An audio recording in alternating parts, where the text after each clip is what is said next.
welcome everybody. I'll bring this meeting to order for the Finance Committee. It's now 12:30.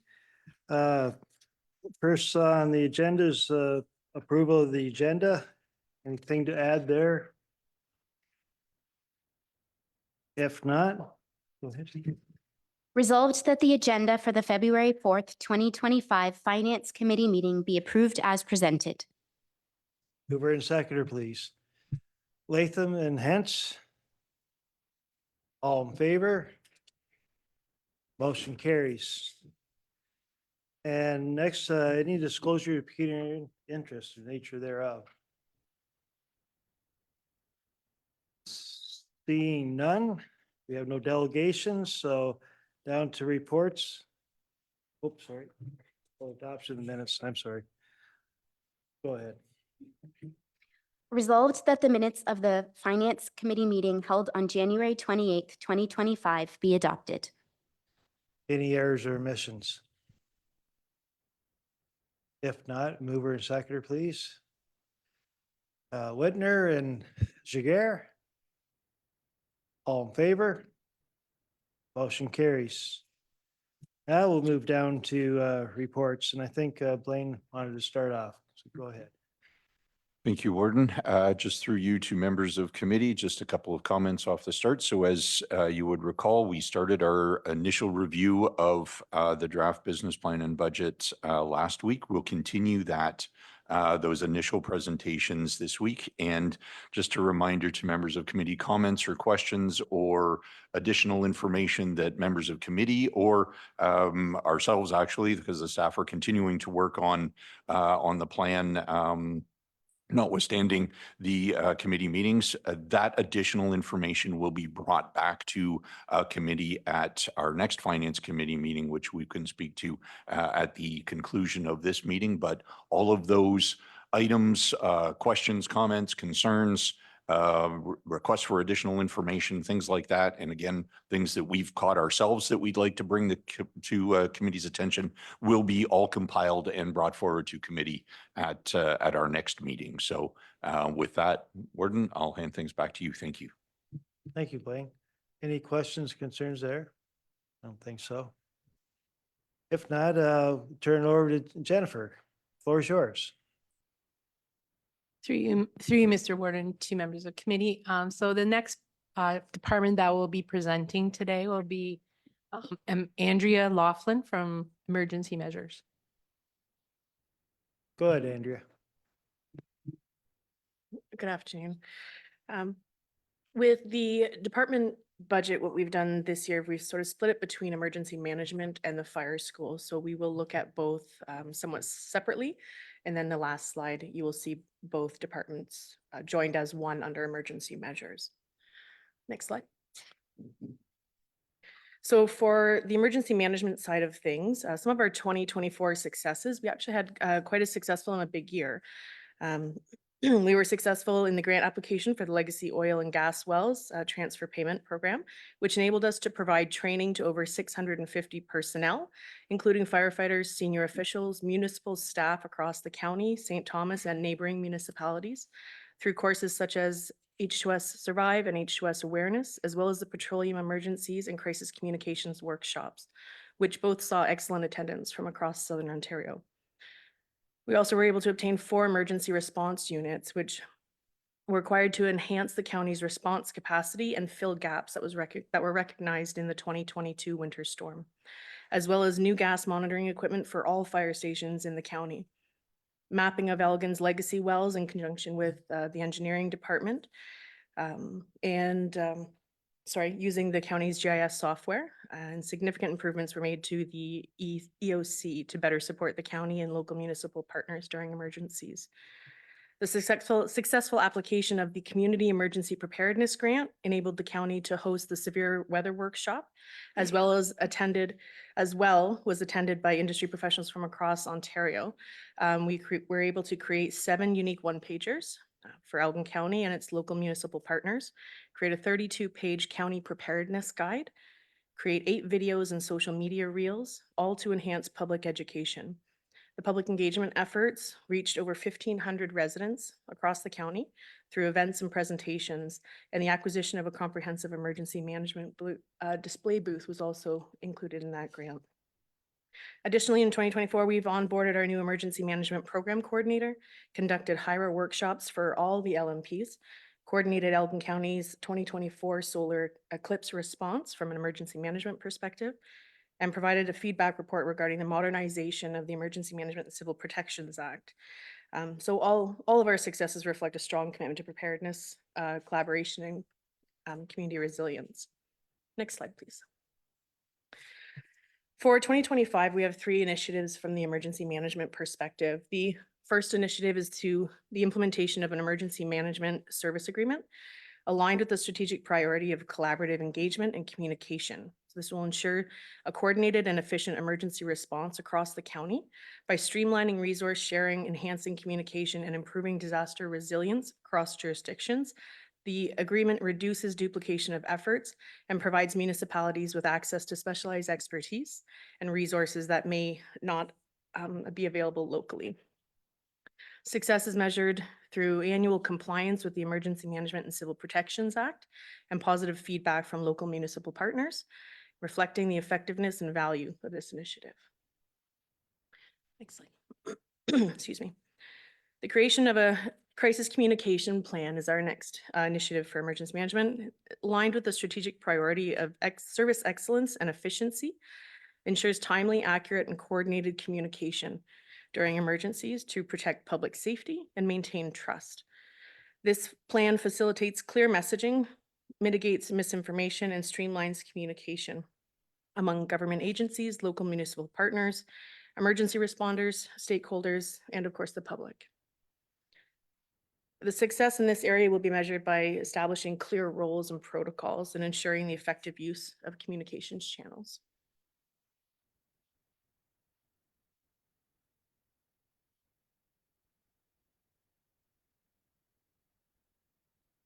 For our third initiative, emergency management, we're looking to cross-train departmental staff.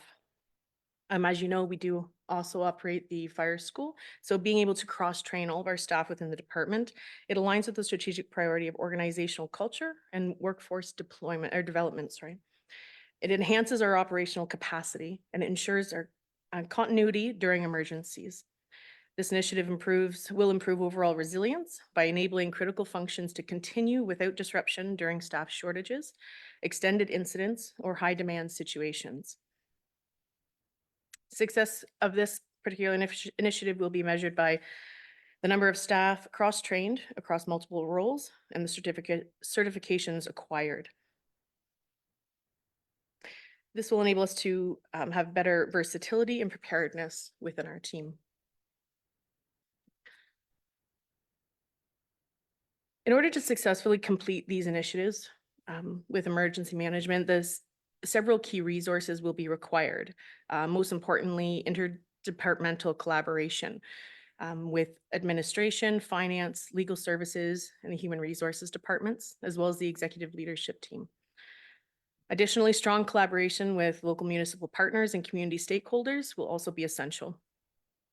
The establishment of comprehensive training programs and clearly defined policies and procedures will be critical.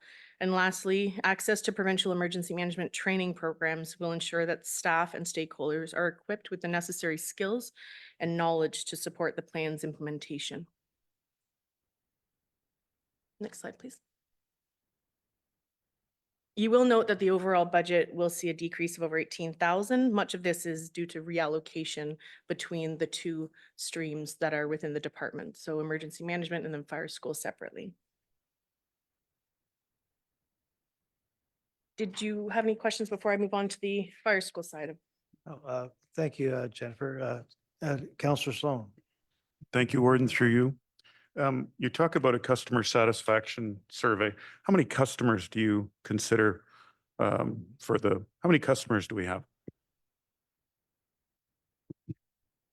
The customer satisfaction survey is actually more specific to the fire school side of the department. Supplementary, thank you, through you, Warden. So from the fire school, customer satisfaction service? How many people use the how many people use the fire service annually approximately, please? Sorry, through Warden to Counselor Sloan, there's 471 firefighters trained last year.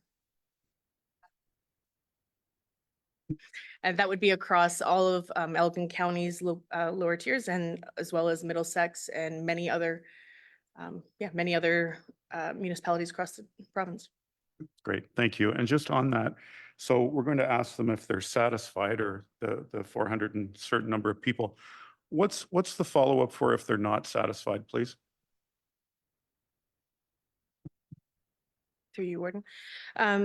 The follow-up would be to gain their input, to gain their reflection on the service, see where their needs would be better met, and see how we can implement some of those actions into our programs, into our customer service, et cetera.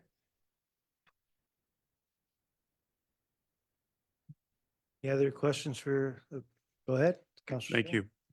Through the warden, continuing on to the crisis communications plan. This looks like something new. The success measures are to establish clear roles and protocols, and effective use of the communication channels. I'd wondered if maybe some of the success measures from a crisis communications plan might be in engaging the public, engaging the people from the fire service. I guess my question is twofold. I don't understand the success measures. And secondly, if we don't have a crisis communications plan today, what do we do in event of a crisis? Thank you, Warden. To you, Warden, to Councillor Sloan. At present, we meet with our MECG and we would determine the messages that would need to go out.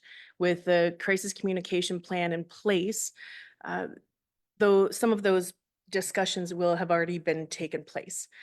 So this will be consistent messaging that all will be agreed to prior to an event happening. So we can look at some of our risks, some of our highest risks, and some of our risks to our services, and be able to create messaging that the communications team can move forward on without having that discussion. So it's actually a time savings. And in terms of engaging with the public, that's entirely what this is related to, is to be able to disseminate quicker, more streamlined information to our public so that they remain informed and educated about what's happening, and so that everyone can be on the same page and consistent messaging can be disseminated throughout the county, lower tiers, council, for example. So we present with a united front, having the same messaging. I think that's very important.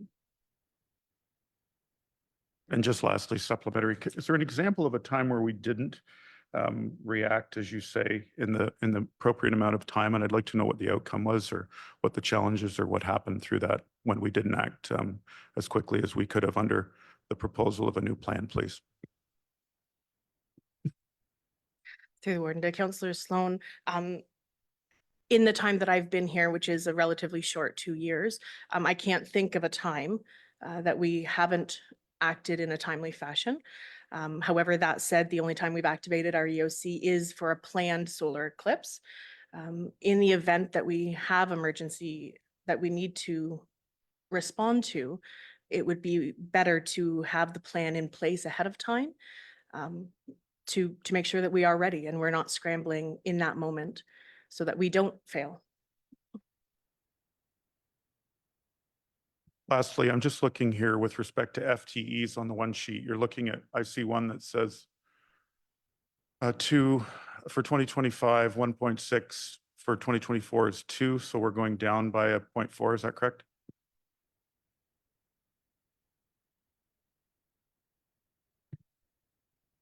Go ahead, Jen. Through you, Mr. Warden, to Councillor Sloan, we had a shift in duties between the people that were hired, and at the beginning of last year, we only had a portion of a person because they started mid-year. However, we do have 2 people per department, so 2 in fire school and 2 in CEMC.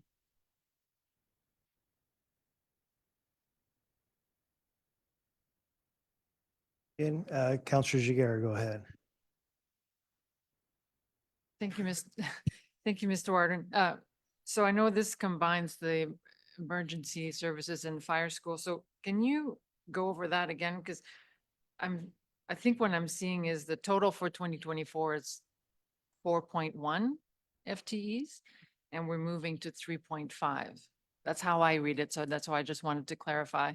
It looks like 2025 is 1.6 and 1.9.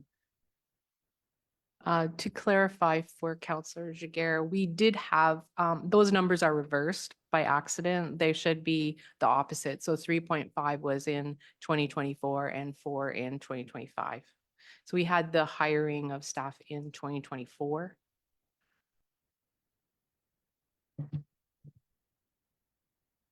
Okay, so the increase from 3.5 to 4.1 has already happened partly through the year.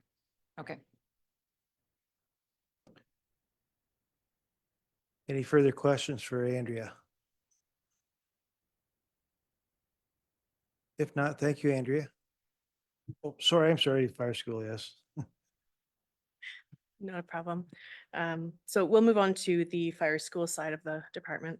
So for 2024, some of our key successes included updates and improvements to the NFPA 1001 Level 1 and Level 2 firefighter recruit curriculum, ensuring training is robust, comprehensive, and meets the highest standard. In 2024, we offered 28 courses covering all aspects of firefighting, with 471 firefighters being trained from Elgin, Middlesex, and across Ontario. The department hosted an instructor debrief to identify opportunities for curriculum and service improvements, and we supported chiefs and officers across Elgin and Middlesex counties in fire training and certification efforts.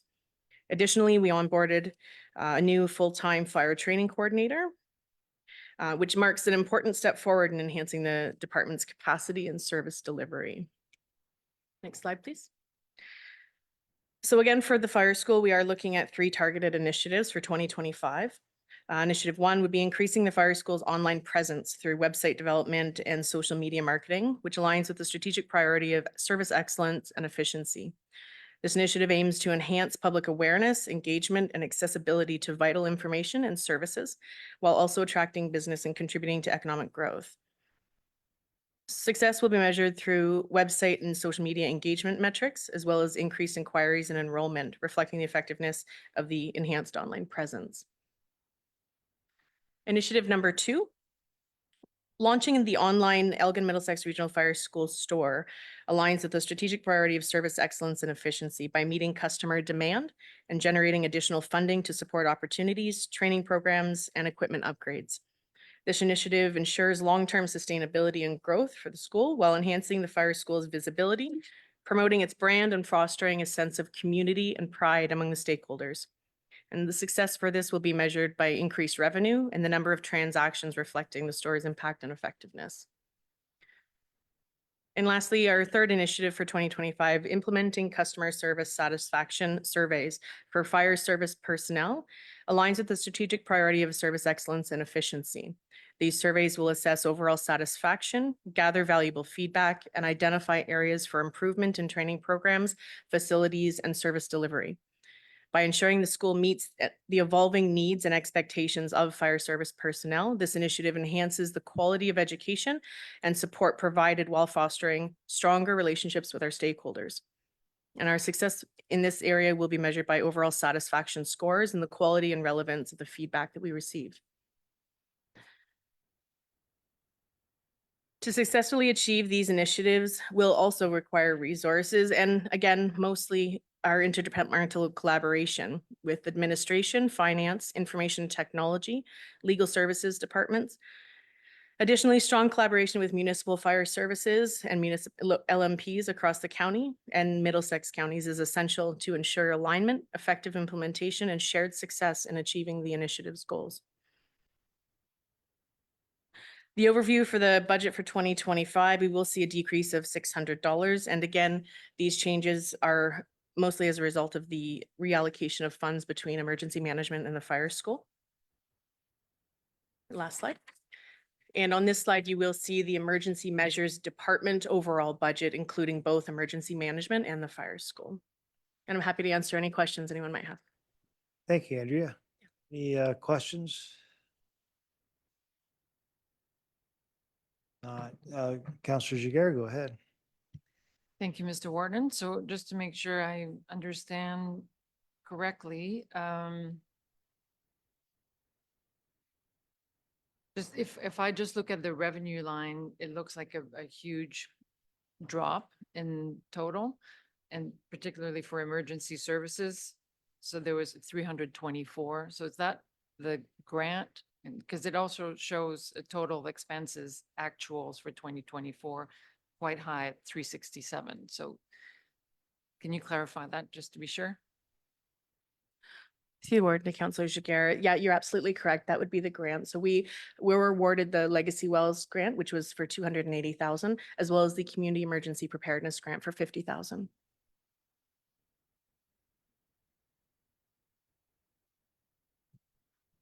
Any further questions? If not, thank you, Andrea, this time. And moving down to human resources. Blaine? Thank you, Warden. So quickly, some of the department successes in 2024, there was a review and redesign of the alternate and flexible work policy and the implementation of that. This was identified fairly early on in 2024, and I actually, as 2023 wound down, as a significant engagement issue for our non-union staff. So we had a very detailed review of that and a reconfiguration of that policy, which seems to be much easier to understand and much easier to implement as well. We continued on with our leadership training program development with 2 additional cohorts in 2024, focusing in on a course called Manager as Coach Learning, which has improved a number of our managers, and consistent training is always an important element as we move through what we need to do over the next couple of years. We creation of an RFP for a benefit broker consultant. So that's something that Mr. Loeb and I are currently finalizing and will be out on the market shortly. Obviously, there was a lot of bargaining and arbitration preparation and leadership with the various unions. So that council has been brought up to speed on. And again, some of that is continuing on. HR committee support. So there was obviously a couple of fairly senior positions recruited for last year. And we're happy that with the outcome, Matt has been an extremely tremendous addition to our team and is starting to build our planning elements in council's direction. So that's worked out well. So tremendous committee support for that hiring. We onboarded a new HR manager with an excellent incumbent, and Emily is doing outstanding in her role and is assisting in a lot of the union negotiations that are currently ongoing. Our HR team development, there was a lot of focus on raising capabilities in that area and working on various cross-training and just continuing to build our skills in that area. There was a number of times where our HR team supported our local municipal partners through labor relations and a number of other things. There were some HR metrics developed for twice annual reporting to council, and that will continue and actually become more frequent with council. As I've mentioned in the past, we will continue to expand our quarterly reporting framework, which will include a lot of our employee type metrics. We redesigned and implemented a new performance appraisal process, leveraging the software and a new system that we have in place, and that's working quite well. And we've also implemented a new learning management system, which allows a lot more consistency and tracking of our courses and policy review across the organization. So quite a busy 2024, and 2025 is setting up to be just as busy, if not a little busier. With what's not as identified as an initiative is the recruitment of a new department head in that area. So I'm happy to report to council that we have successfully recruited a new director, and I will be informing council of that shortly some further details on who that is and when they will be joining us, but we're extremely excited to have our new director join us in about a month. So as I said, I will be advising council of that. We could just next slide. So our first primary initiative in that area will be continued development of recruitment and retention employee engagement initiatives, including corporate training and development plans. So one thing that we will be doing this year is an all staff engagement survey. It's been a few years since that was implemented here at the county. So we're looking for some continuation of the metrics that were, I think, first derived for the 2020 survey. So we'll be continuing that on, which I think is important given some of the elements that we'll be working on over the next couple of years. And engaged staff is actually been proven on many accounts to be more productive. And we're one of the things that we'll be looking to tie, and I think I've spoken to council about this before, is some relationship between our employee metrics and our management, our employees, with the performance of the organization. So that will be a key with establishing that connection. Our second initiative will be to complete the benefit plan broker RFP that I mentioned previously. So that will be out shortly. Currently, where I think we are with our benefits plan, whether there was some discussion earlier on in the year as to whether or not we should be looking for a new consultant, a new broker, or put the plan itself for an RFP. I'd like to actually take a step backwards and look at the broker and consultant to help us put a more competitive plan on the market for bidding. So instead of just putting the plan out for an RFP, we're actually looking for the consultant broker earlier on, and then we'll leverage their skills to have the plan itself put out for tender. So looking forward to what that will achieve for the county. Our third initiative is to implement the RFP for a scheduled non-union compensation review. I look at compensation reviews maybe different than some. I like to not just look at the monetary compensation, but a complete package, because as one thing that we learned as we emerged from the pandemic is that our labor force is looking for more as far as whether they choose to stay at their current employer or looking at a new employer. That's not to say that the monetary compensation is not as important as what it's always been. It's just our labor force is looking for a broader perspective of things, a broader array of things. So what I like to do is look at the complete packages that we're providing to our employees now and that we can offer so that we stay competitive in the recruitment area. Our fourth initiative is strategic settlement of our collective agreements. Obviously, council has been kept informed as we've gone through some of the negotiations in 2024. There are still some going on now and some that will start within the next couple of months. So that obviously will be a key focus for this area, is to continue to work with our union partners, but to establish fair collective bargaining agreements for the county and our unionized employees.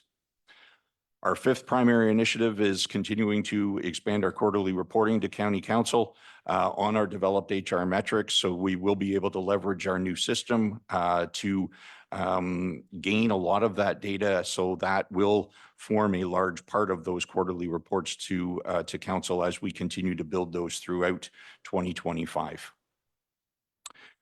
Our sixth primary initiative, the implementation of a diversity, equity, and inclusion plan, which is in development now. So again, that's tied to a lot of our strategic plan. And it's been proven to be obviously a very key element with respect to having a more diverse or just a safer workforce that feels like they are part of the organization. We welcome, obviously, anyone to our organization. So this will ensure that the county is positioned well in that area. And our seventh primary initiative is implementation of renewed corporate values. So obviously, I've spoken to council about the importance of this throughout the development, and that will be a key priority for not only this area, but for the executive team throughout 2025. So our 2025 budget highlights with respect to our resources, the same resources that were in our HR area in 2024 will be carried through to 2025. And obviously it will be largely dependent on, success will be largely dependent on just a lot of collaboration throughout the organization, a number of the initiatives, notwithstanding that they will be led through our HR area. They largely depend on a collaborative effort between council, the executive team, and throughout the organization. So it will be certainly an all hands on deck for 2025 when it comes to a lot of our employment type initiatives. With respect to the financial elements of this, you'll notice there's a $24,000 increase over on a approximately $850,000 budget. So with that, Warden Jones, I'd be more than happy to certainly attempt to answer any questions from members of council. As I said, the one initiative that we didn't have was the recruitment of a new director. So that's why you're stuck with me listening to me ramble on about human resources. So, but I'd be more than happy to certainly try to answer any questions. Thank you, Blaine. Any questions? Counselor Sloan? Thank you. Through you, Warden, to the CAO. We have two amounts listed in this document about what an FTE cost is. Could you clarify that for me, please?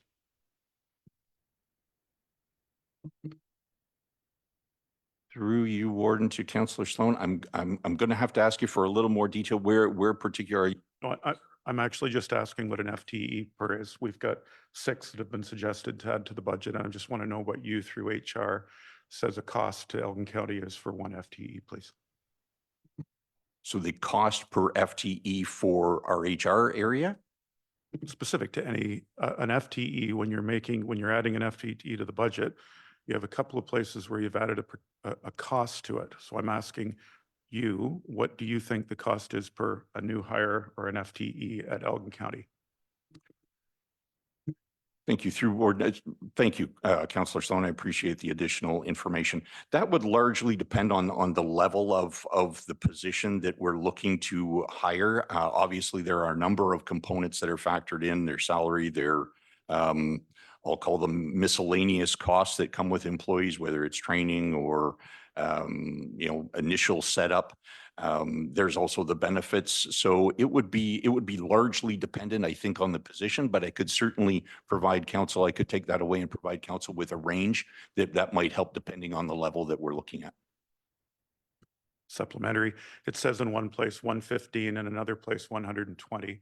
So that's probably an average when you're looking through the whole organization. Second question, you've got a compensation review. What about an organizational review? Through you, Warden, to Councillor Sloan, an organizational review is a fairly broad view of things. If there's something specific that you'd like me to comment on, certainly it's with respect to the structure or its performance in general or in a specific area, I'd be more than happy to provide you with my thoughts. Perfect. Thank you. Through you, Warden. So you talk about, we've done a survey in 2020. We looked at engagement. We're doing a compensation survey in 24 or 25. But at what point does the organization look at what its needs are and look at the employees on the sense of an organization of a certain size that's looking to accomplish a certain amount? For me, an organizational review is to look at what employees are needed. Are there efficiencies? Are people, we've heard a couple of times that people are working from the side of their desk or something like that. So the reason I ask respectfully is that we look at certain exterior functions, whether it's a communications report for tens of thousands or a strategic report, and we don't seem to have, when it comes to HR, any sort of a regulation or a schedule on looking at how many employees we have, if that's the best for the organization, if that's the best for the employee. And I know there's in organizations, both at a government level and the private sector, there's groups that look at this to make sure that the staffing levels in an organization such as this one are fair and balanced. Thank you, Councillor Sloan. And yes, I couldn't agree with you more. There are, I think, a number of elements when we look at an organizational review. One of the things, and I think this is probably the first of a couple of conversations that we'll have with council on that element particularly. One thing that I look at from my own review of things is when I come into an organization, there was a lot of effort in building the strategic plan, what the priorities of council are going forward for the next couple of years. One of the first steps that I take with that is, are we built to actually deliver that? So I think that's something that is a start to looking at an organizational review, but that's something that we could certainly look at in greater detail. But I'd ask council for an opportunity to have a look at the organization myself, as far as now that we have a strategic plan in place, when we look at what it takes to implement it, are we built both structurally as well as resource-wise, skills-based as well, to actually deliver that? So I think that's an excellent point, Councillor Sloan, and I think it's something that we can continue to discuss over the next couple of months. Perfect. Thank you. Through you, Warden. Lastly, to the CAO, we talk about retention, which we know is important, the cost of keeping an employee versus finding a new one. Is it fair at any time to ask for something like retention, which we talk about in sort of this an aggregate term, and we look at how many employees we have, and let's say that we had a budget per employee of retention, as opposed to the council looking and saying, we know retention is important, but if it's $30,000 to replace an employee, if it's X number over a certain amount of years to retain them, is it fair, and I'm not an HR professional, but is it fair to look at some metrics that are linked to what we currently have and what we're trying to achieve? And there was a comment made here earlier, or the last session, about, I don't think anyone disagrees with, sometimes what the efforts are or the objective. But in measuring it, if I just say, there's retention, it's important, let's spend, as opposed to retention important, and here's what we spend per employee, or is that not a fair way of looking at it? I appreciate your thoughts. Thank you, Warden. Through you, Warden, to Councillor Sloan and members of committee. It's an interesting thought, Councillor Sloan, because a lot of times you're right. We look at the cost of losing an employee, and sometimes you can put a monetary value to that. Sometimes you can't. It's difficult to put a monetary value to experience as it walks out the door, whether people are leaving for another opportunity or whether they're retiring, things like that. But it's an interesting metric to look at, and I have been involved in something similar in the past, where we actually look at investment in employees, because we look at if an employee were to look somewhere else, what are they looking at? What's the cost of what they're looking at? And what we as an organization or as an employer should be investing in our employees. That's something that we can absolutely look into a little bit more, because it is an interesting metric once you start to see the details of it. Councillor Noble, go ahead. Through you, Warden, is there an opportunity for the compensation review and the organizational review to be combined? And possibly the retention all be combined into one? Because I believe all three are important. Through you, Warden, to Councillor Noble. My initial thought would be no, I don't think we'd go about it that way. Very different skill sets, I think, in most areas. I think we'd want to look at something a little different on the organizational review versus the compensation review. But it's something that I can take away and ponder, but my initial thought would be probably not. Yeah.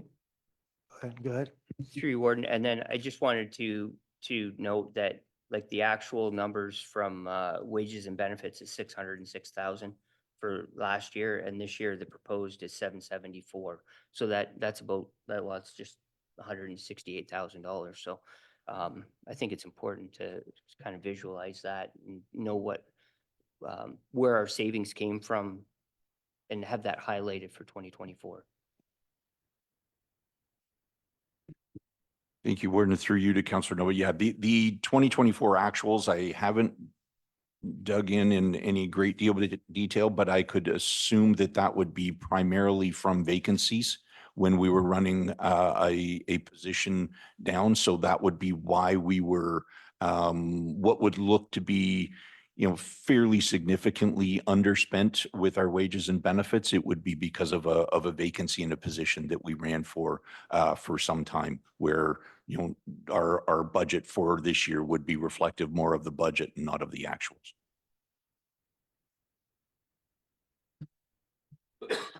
Anything further on the proposed budget for HR? If not, move along to ambulance and paramedicine. I think, Blaine, you're doing this one as well.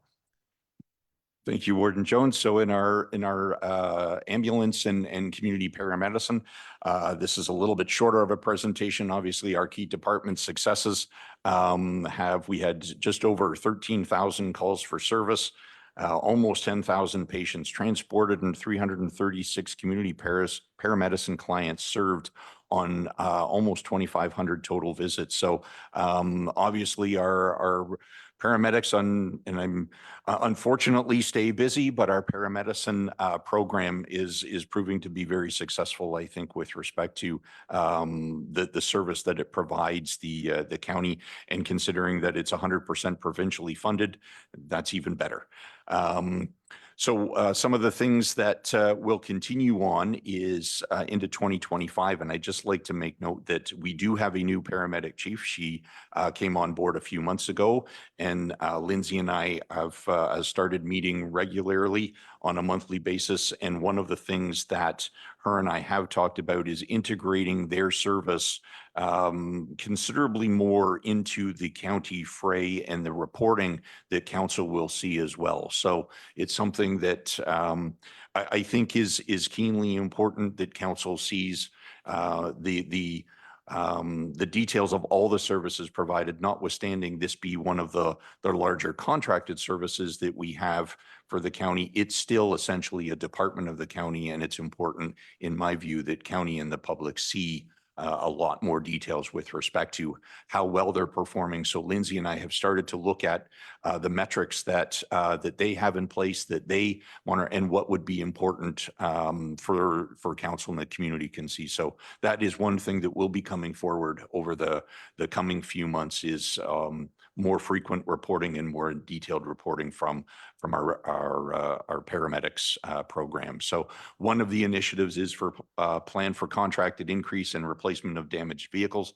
Unfortunately, we did have a couple of vehicles damaged this year, so we're looking at how best to ensure that when things like that happen, we can just manage that situation of being down a vehicle or two at any point in time. So one of the things we're looking at is keeping one of our old ones sort of as just a backup vehicle. And as council is aware, there was a report that was brought forward to council a couple of months ago with respect to getting in the queue for our replacement vehicles for 2025 and 2026. So that is underway.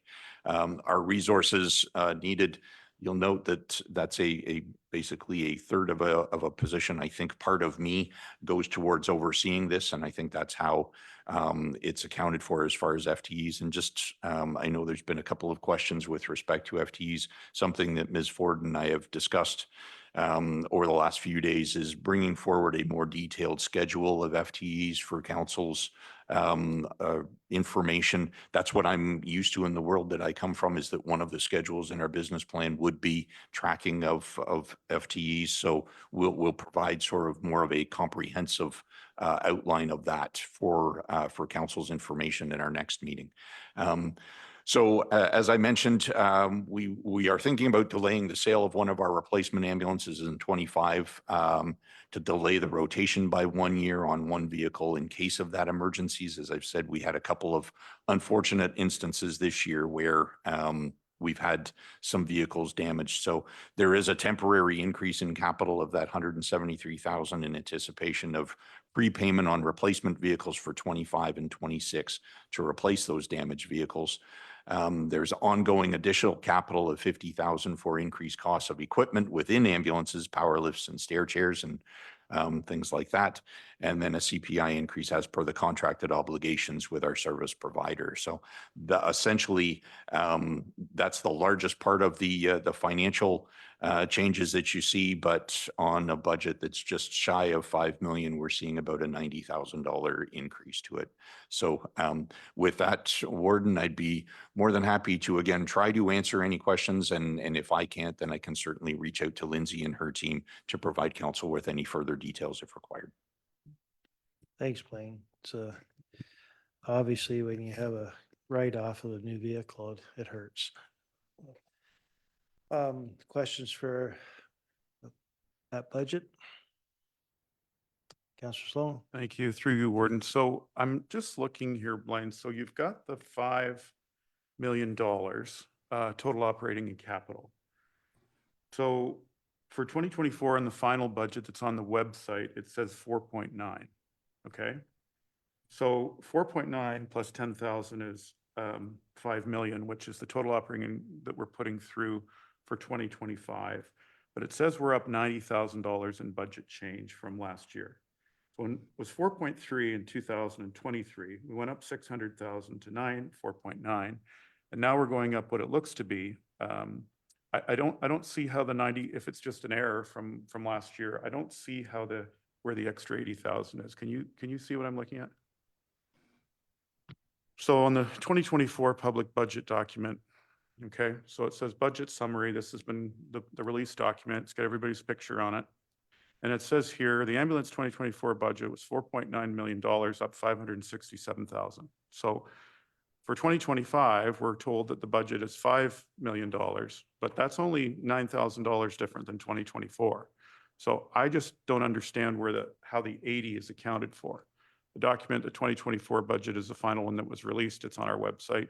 And it says total operating and capital 4.91. So I'm sure maybe somebody knows what the difference is, but I don't quite understand it. Thanks. Thank you, Councillor Sloan. Through you, Warden Jones, I will definitely look into that a little bit more, Councillor Sloan, so ensure that council has a full understanding. Unless Ms. Ford, you have any details to provide at this time, we can take that away. I can take that away. From what I see here, the 2024 budget is 4.910, 4.91, and the 2025 budget is 4.99. So that's a difference of $80,000 or $90,000. But I'm not exactly sure if I'm seeing the same thing. Sorry. Apologies. Thank you through you, Warden, and thank you very much, Ms. Ford. That's my error. Apologies for that. I was looking, it's sometimes a little confusing because you use the M and the K. So I retract that, and I'm glad I know it's 100% paid, but I just wanted to ask those questions. So thank you.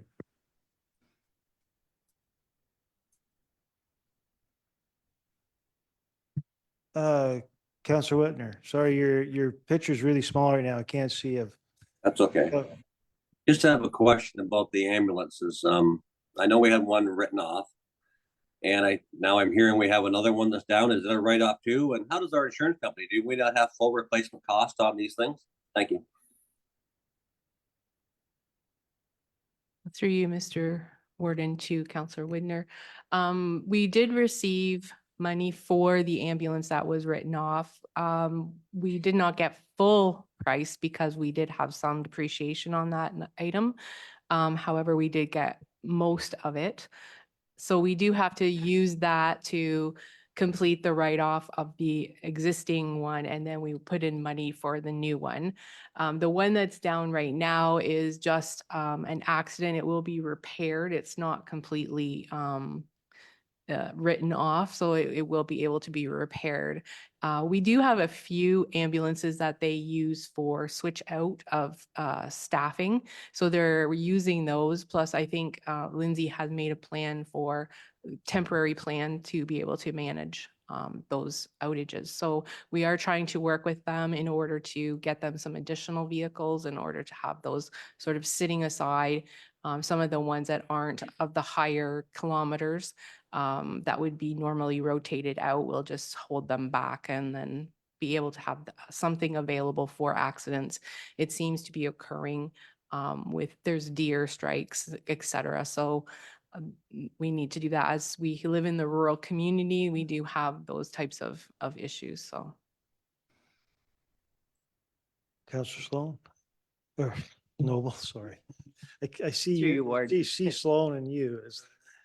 No, With the replacement in a timely manner of these ambulances, have we looked at the possibility of refurbishment?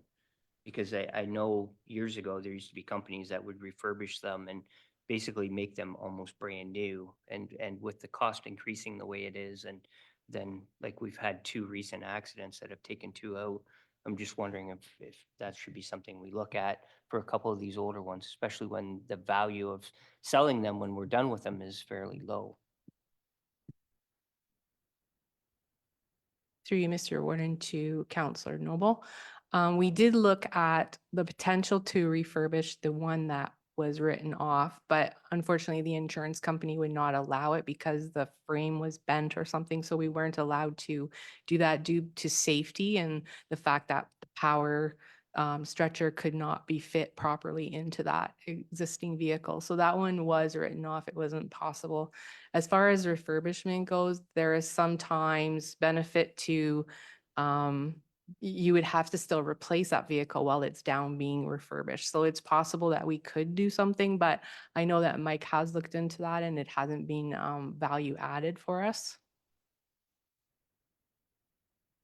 Through you, Warden, I was more thinking about the 2 that we put up for auction and we got rid of. I was thinking if we had kept 1 or 2 of those and looked at the refurbishment for those and used that instead of the replacement, because we're a 2-year time frame on replacement now. So I know those ones already got sold and I don't think they went for a lot of money. Those are the ones I was thinking about refurbishment going forward.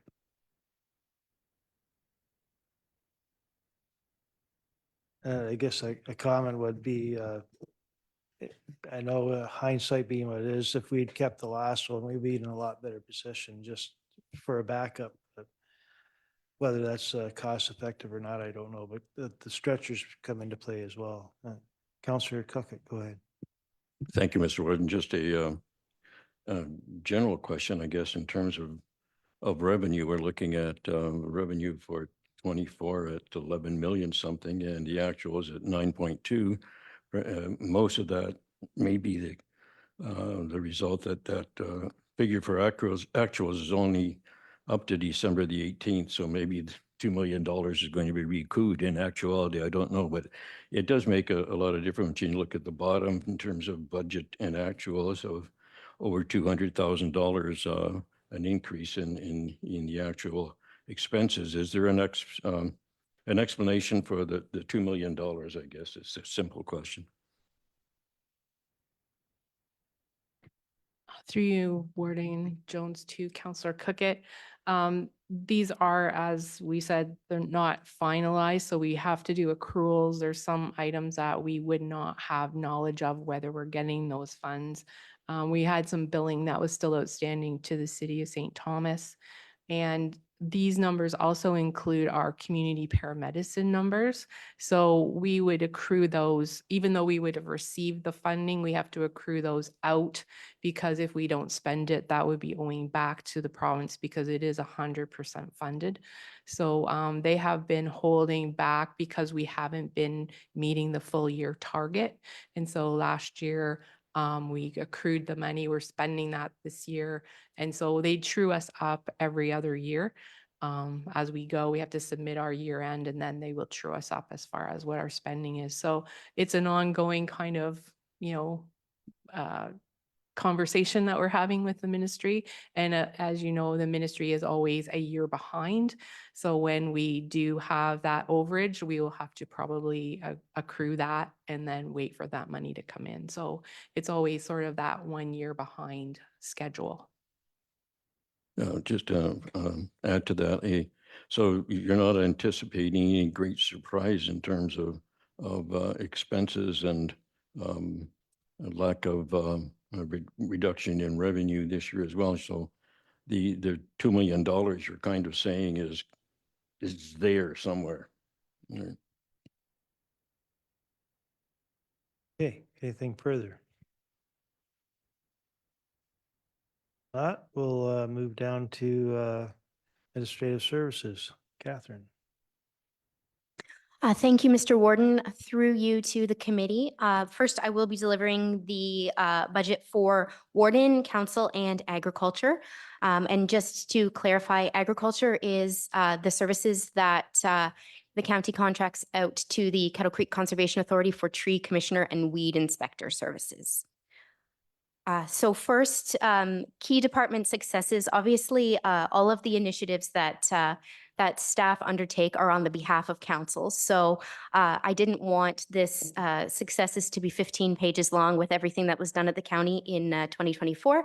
So I picked the key successes, one being that council developed and adopted a new strategic plan. They established an Elgin County Planning Department, established a growth planning steering committee, hosted a visit from Minister Flack and Minister Sarkaria, and advocated for infrastructure funding, water and wastewater, transportation, physician recruitment, youth mental health, and transit funding at AMO, and as part of the Western Ontario Wardens Caucus and SCORE. So again, all of the initiatives of every department that presents today are the initiatives of council. So I put that the main initiative is to implement the County of Elgin strategic plan, and that just as previously presented when the strategic plan was adopted, that staff will prepare a detailed implementation plan to be brought forward for council consideration in the coming months. And this will include specific actions and outcomes to achieve each of the above mentioned strategies or strategic priorities. Next slide.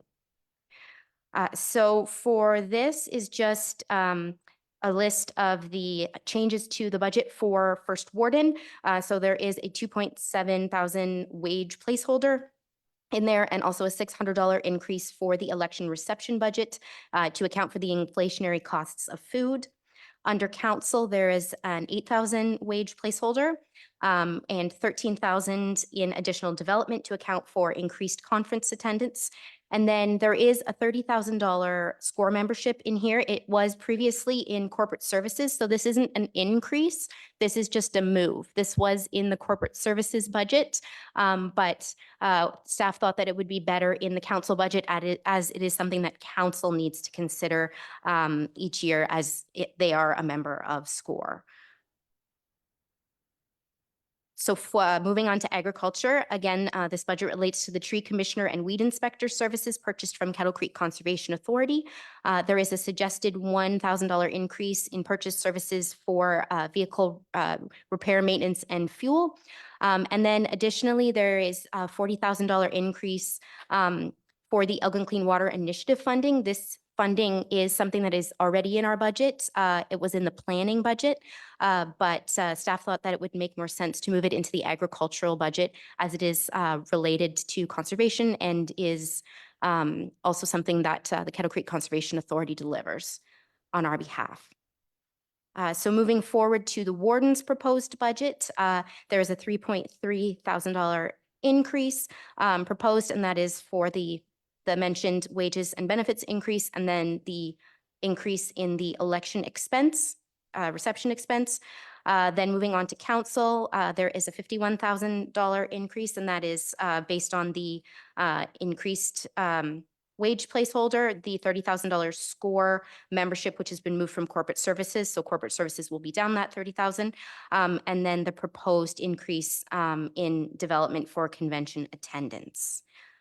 And then finally, under agriculture, as I just mentioned, there is a $41,000 increase, and that is really only a $1,000 increase in the sense that $1,000 is recommended for an increase to purchase services for vehicle repair and fuel. And then that $40,000 is given annually to the Elgin Clean Water Initiative, and that is moved from the planning budget into the agricultural budget. I would be happy to attempt to answer any questions council or committee may have. Questions? Councillor Sloan. Through you, Warden, who made the decision to move a $30,000 score and add 10, 20, whatever, 18% to the council budget? You asking me or, Through the warden to whomever. okay, Catherine, just.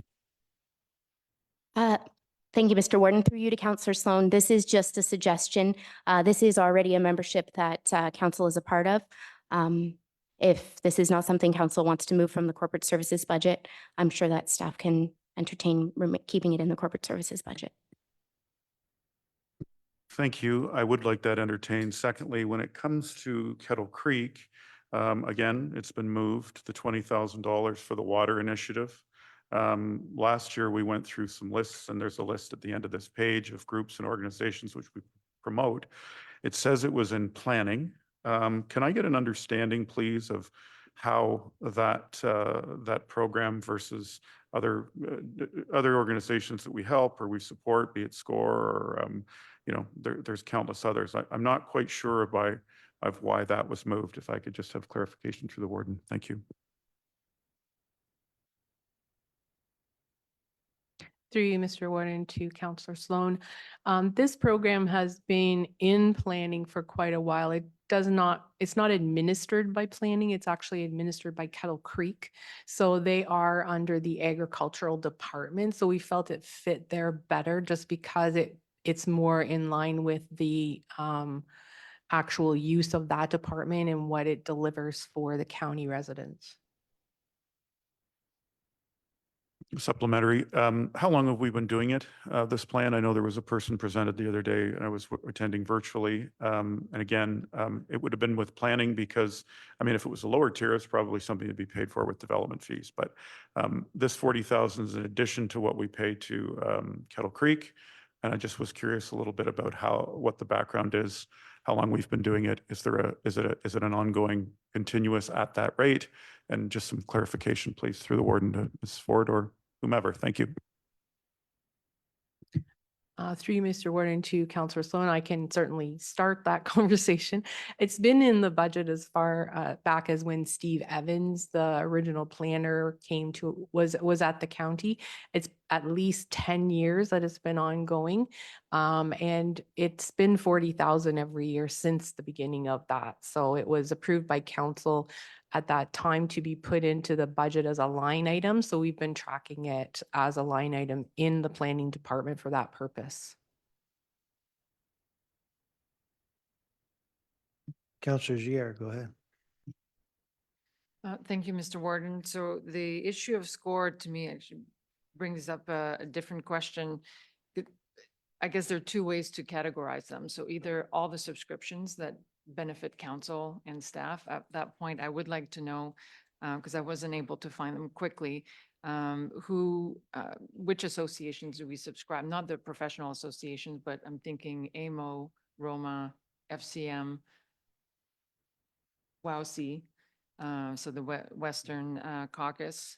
And so either I would like to see them all in one place, so we would have an inventory and we know exactly how much we're spending, or they would have to go where they belong. Like for me, SCORE is economic development. I think that's our main purpose. Then perhaps it goes into economic development, but I would agree right now it kind of stands out. And so the rationale is not clear, but also doesn't paint the full picture of the municipal associations that we belong to. Deputy Warden, go ahead. Yep, thank you very much. Through you to Councillor Jiguer, I would have to support exactly what you're saying. You look at the various different memberships and what the county has chosen to be involved in, and it seems an orphan sitting out there in the council budget. If there's a rationale for moving it, if I'm talking about SCORE membership specifically, from the corporate services to the council budget, okay, and then I'd like a little more clarification on that. The other side of it is some of these other memberships, should they be under the council budget? I don't know. And that's what I'm looking for, some rationale. And I think that's what Councillor Jiguer is looking for as well. Some consistency. If they're to be held under corporate services, that'd be fine with me. I could live with that. In terms of the Clean Water Agency, yeah, I can see it being moved to the agriculture budget rather than under planning. That makes a lot of sense to me. Those are just my two thoughts at the outset. But yeah, there is a Schedule D, or Appendix 2 is the last page of the entire document. It's a good summary of what those discretionary programs are there. So just for clarification.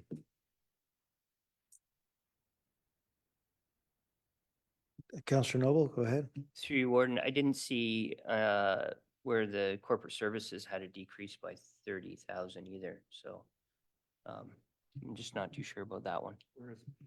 And, yeah, It's and administrative. That was if one. I search corporate services on this document, I only find it under council.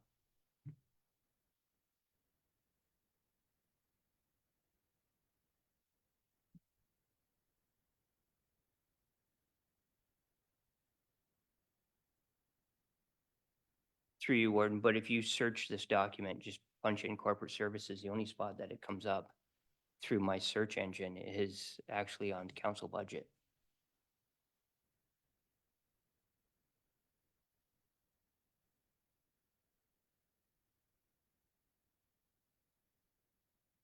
Go ahead, Deputy Warden. Thank you, Mr. Warden. To Councillor Noble, I recall spending some time going through the schedules down at the bottom end of this presentation.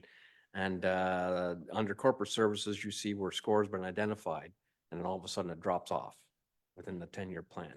And then it's been picked up under.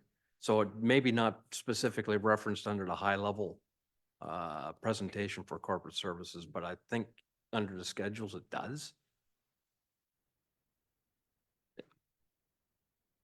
Go ahead, Blaine. Thank you, Warden Jones, page 19 of 234. If you're following on the PDF, the 2025 proposed budget for corporate services, 2025 proposed budget, the second line expense decrease score to be determined by council annually, $30,000.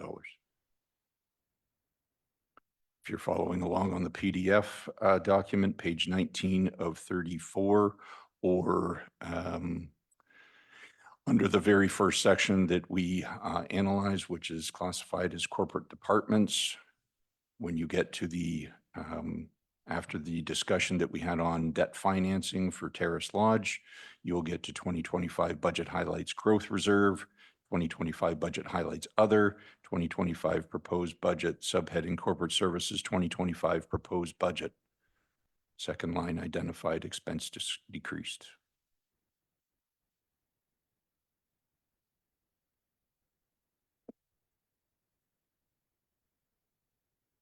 Having said that, Warden, I think council's discussion with respect to collecting all association type memberships in one area, I think is a prudent way to go, so that it's clear to council and our community which associations council chooses to be a member of and the benefit associated with which. So we will pull all those together in one area. Councillor Noble. Through you, Warden, just to clarify the confusion is where it says expense decrease score to be determined by council annually. It just doesn't say in that line that that got put on our council budget. So when I read that, I didn't comprehend it till we got down to page, I'm going to say 130, that it got dropped on the council's budget. Thank you.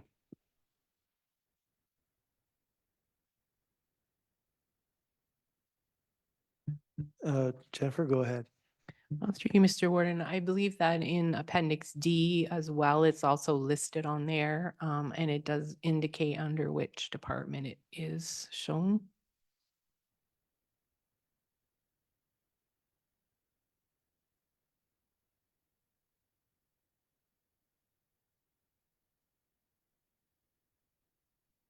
Okay, it seems to be the directive to collectively put them on the same, which would make sense. Okay, is there anything further in this piece of budget? If not, Catherine, you want to continue? Thank you, Mr. Warden, through you to the committee. Next, I am going to start off the administrative services budget, and then I will turn it over to our Director of Legal Services, Nick. Currently, the administrative services and legal budgets are one. I believe Jennifer can correct me if I'm wrong, but after this year, those two budgets will be split.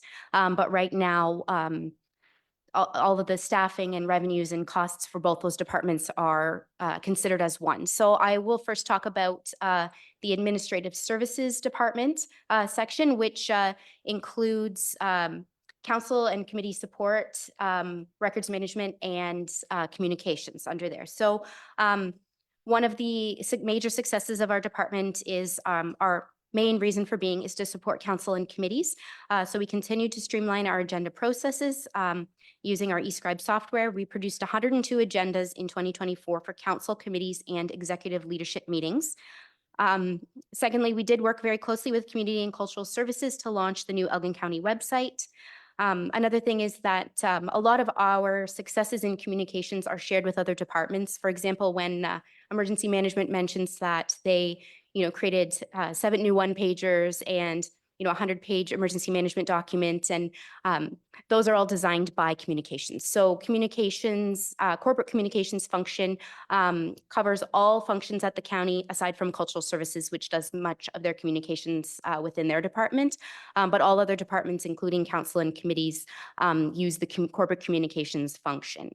One of our other successes is that we did increase our Facebook reach by 66% from the prior year, and our page visits were up by 11.6% from the prior year.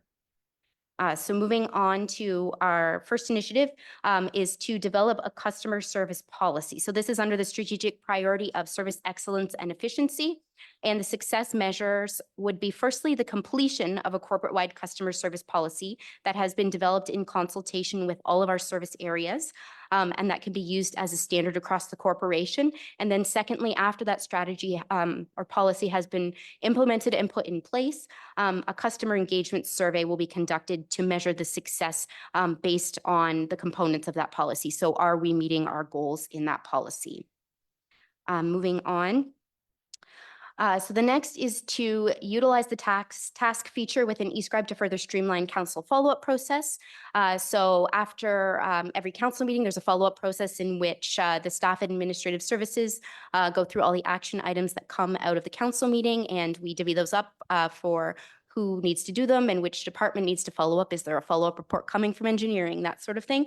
And there is a feature in eScribe that will allow us to track that, to track the follow-up, and to ensure all follow-up reports have been completed in a timely manner. So that is going to be rolled out within the next couple of weeks, and the executive leadership team being fully trained in using this task feature and all council follow-up items being consistently tracked through the system would be the success measure. Next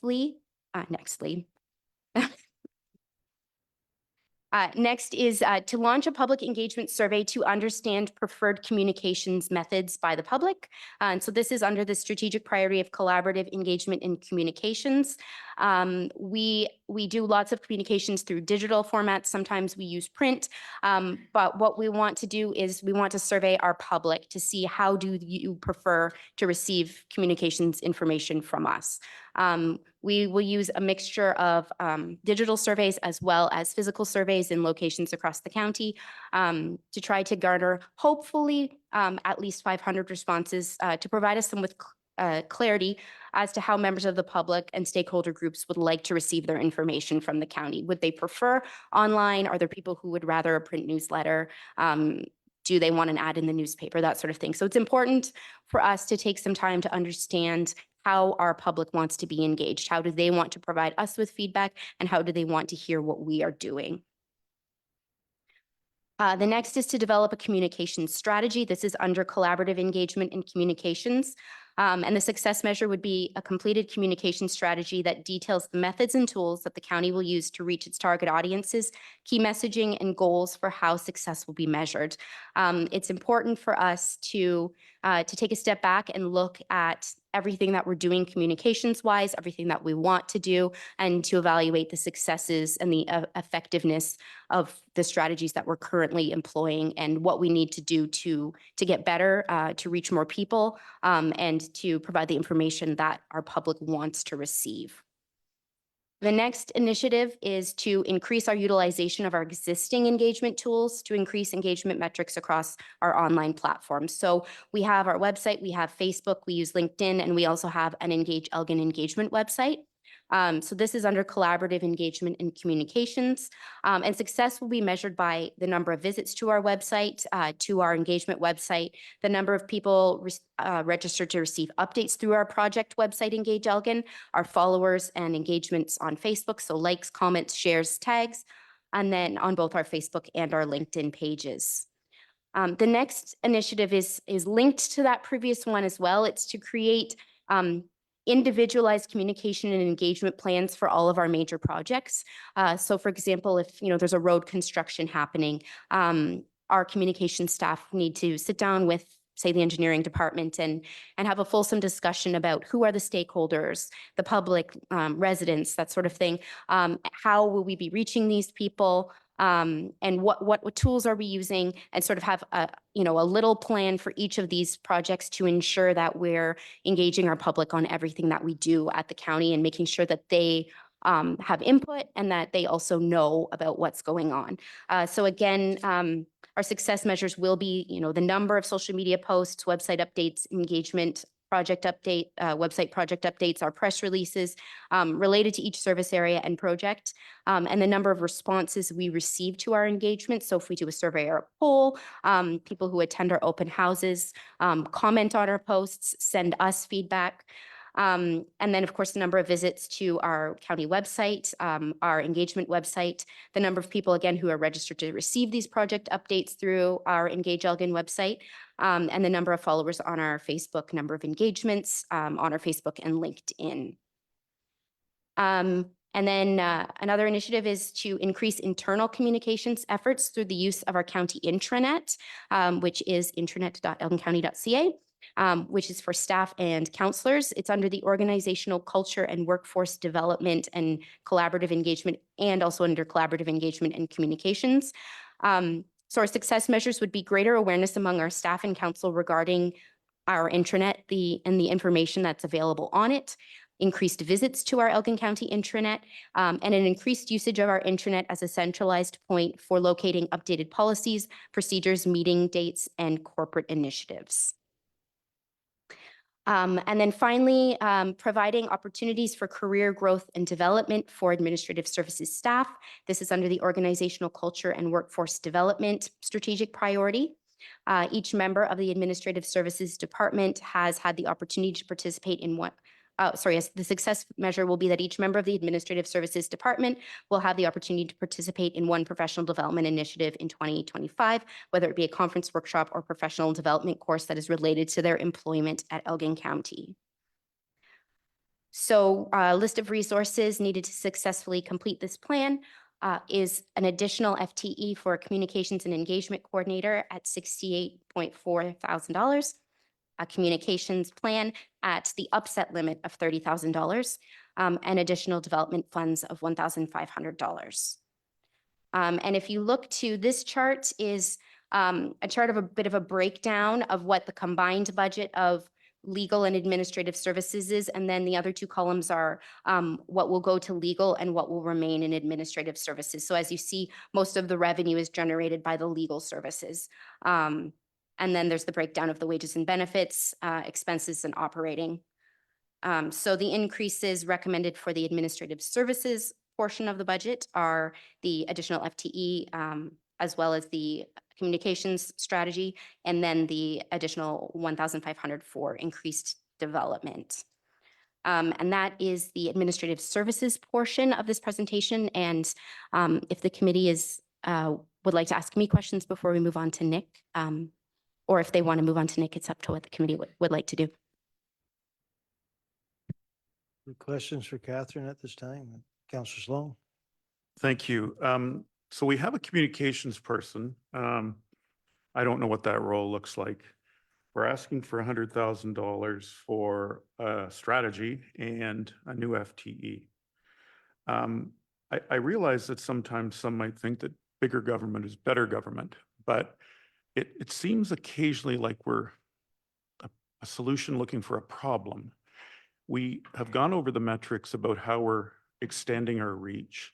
We have a website. We have people like the engineering department who have worked hand in hand on projects in my municipality and provide an excellent service. The problem I have is that you're looking at a role which you have to add the 1.32 on the 64 for wages, for benefits and everything. So it's more like 80,000. Then you have $30,000 for a plan. And my question would be, firstly, who might be the person that would implement the plan? Secondly, if it's a strategy, is it an annual strategy? We have to understand, I believe, with all respect to council here, that there's some serious issues that we could be facing with a new FTE and a strategy. But when it comes to communications and this kind of aggregate that we'll have another person that will be doing something without a business case to council, it's not something, especially as we're hiring a new HR manager, we're looking at compensation reviews. And at the end of the day, where did it come from?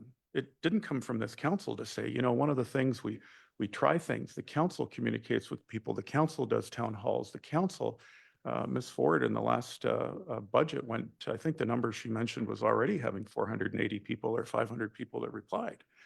So it's not like, I just wonder about coming to council and asking for something like 2 communications, 1 person, 1 strategy person, when we see a lot of requests for strategy, but at the end of the day, I don't understand, and quite honestly, I'm happy to be made aware what the business case is. Thank you.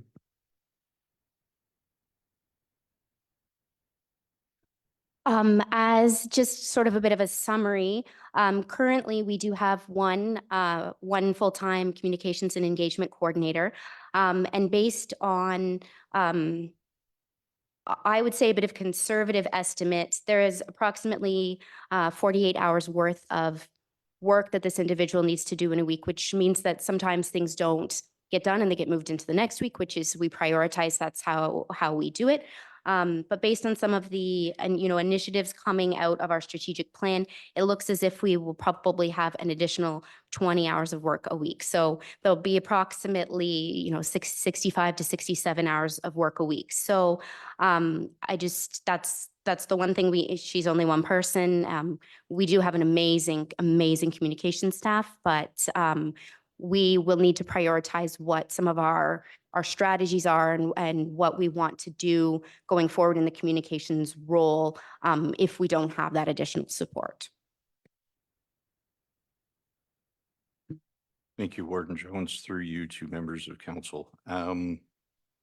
So you'll recall I've spoken to council on a number of occasions with respect to the importance of communications, and I've described it more as a horizontal approach versus a vertical approach. So vertical pillars of excellence that I look at are, customer engagement and leadership and financial planning and management and process development, things like that.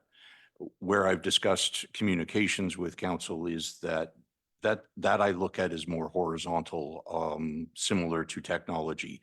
That if you do a really good job at communications and you leverage your technology as much as you possibly can, it makes the vertical pillars a lot easier to achieve higher results in. So that's just the concept or the approach that I generally use when I'm looking at, how effective an organization is. The second thing that I'll remind members of council of is when I first got here, I sat with each of you and we spoke about, what's the county do well? What's it not do well? What could it do better? What are some of the challenges that we face going forward? And that was really just for my own benefit of learning your own personal perspectives on where things were. The most common thread, the most common issue that was brought up by almost every member of council in our discussions was that people don't understand what the county does. We need to sell ourselves more. We need to be more proactive with communicating to our public with respect to what we do, why we do it, how we do it, and how well we do it. So in order to do that, that takes time, that takes effort. So we need to understand what we currently do and what would it look like going forward. So to your question, Councillor Sloan, I spoke with Catherine a number of months ago, and she put together, doesn't have page numbers on it. I'm going to say about a 12 to 15 page business plan for why we would need a second communications person based on what they currently do, all the things that they're involved in. I'm more than happy to share that with members of council because this type of thing is important because I don't personally believe that bigger government is better. I personally believe that more effective government is better, which doesn't necessarily mean bigger. It means more effective. It means addressing what your customers want, how they want to receive it, and ensuring that that information is there. So to your reference with respect to our engineering department, I think they do an outstanding job at engineering. And I'll be critical of engineers because I am one, but they don't do an excellent job at communicating in a lot of cases as to the reasoning why we do projects or what we're hoping to achieve, why council is investing the levels that they want to, or they need to achieve what we want to in the community. A lot more of that proactive communications from a communications area will leave a lot more reactive from our engineering area. I know a number of cases when Peter and I have discussions about some of the challenges that we're facing in the community. It's because people have not been provided the information up front as to know why we're doing a certain project or what led to a decision as to why that investment's being made. That's the type of work that this position can allow us to do. Second thing, or maybe I'm up to 4 or 5.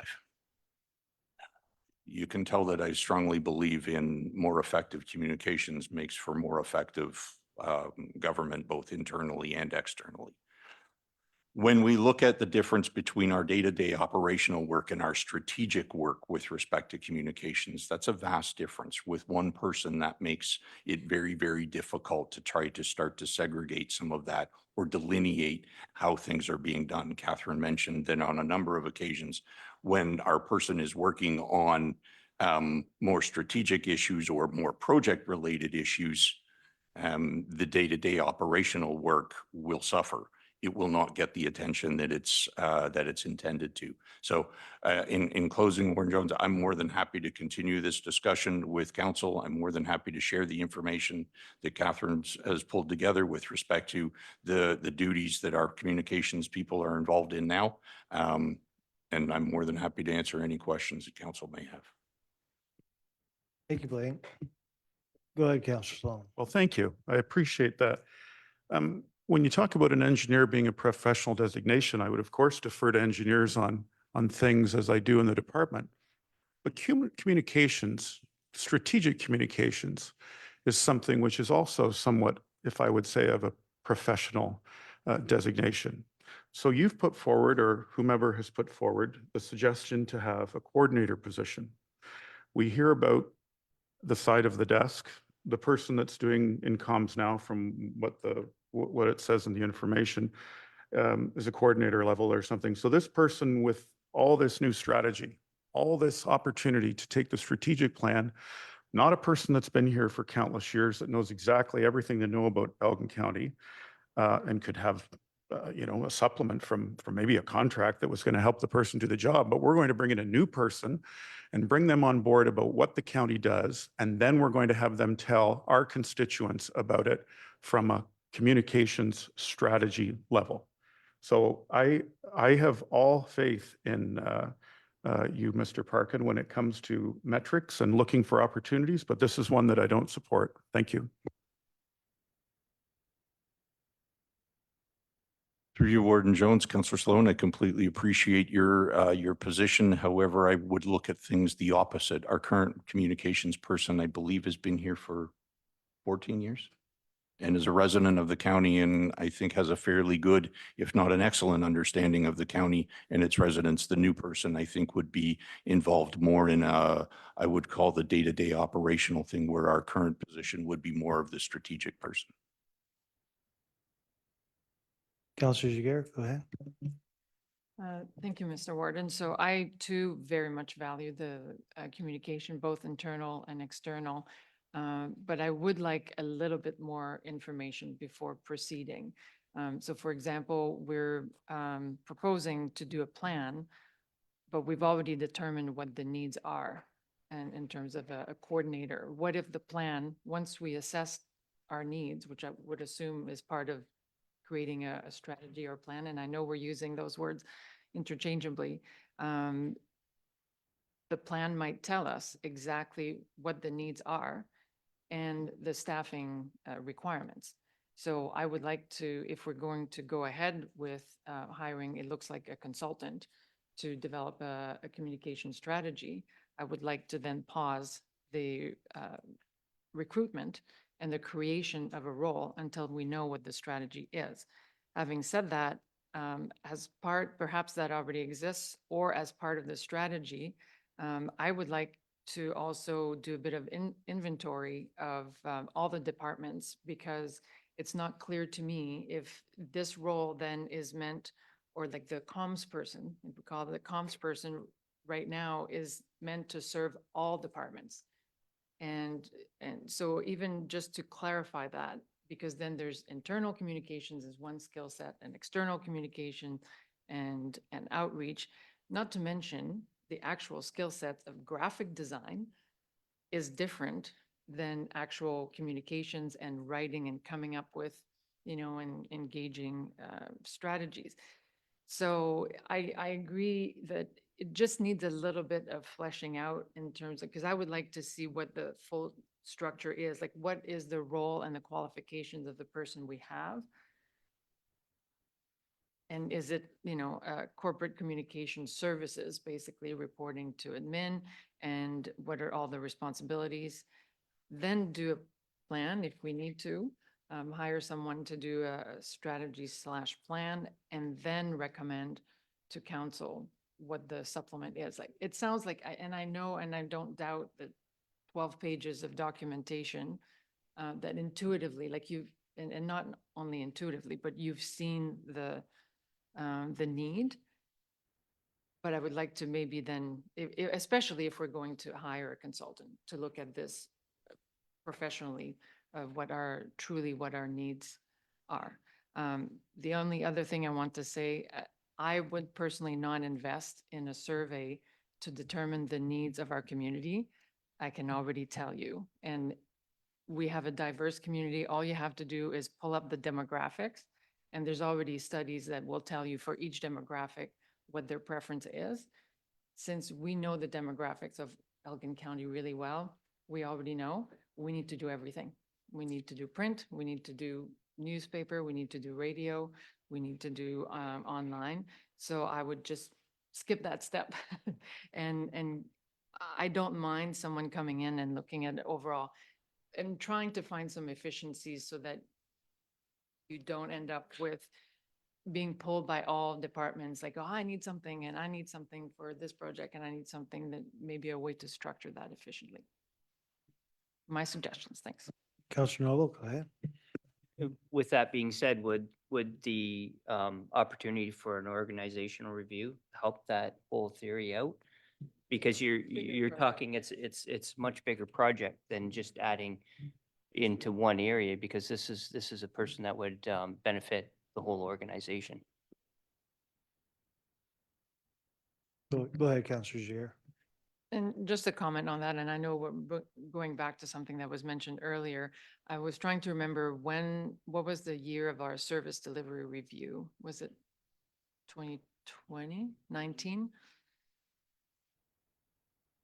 Anyway, it's been a while, but also, so I don't mind perhaps staff coming back with a recommendation around that, particularly because we've just completed a strategic plan.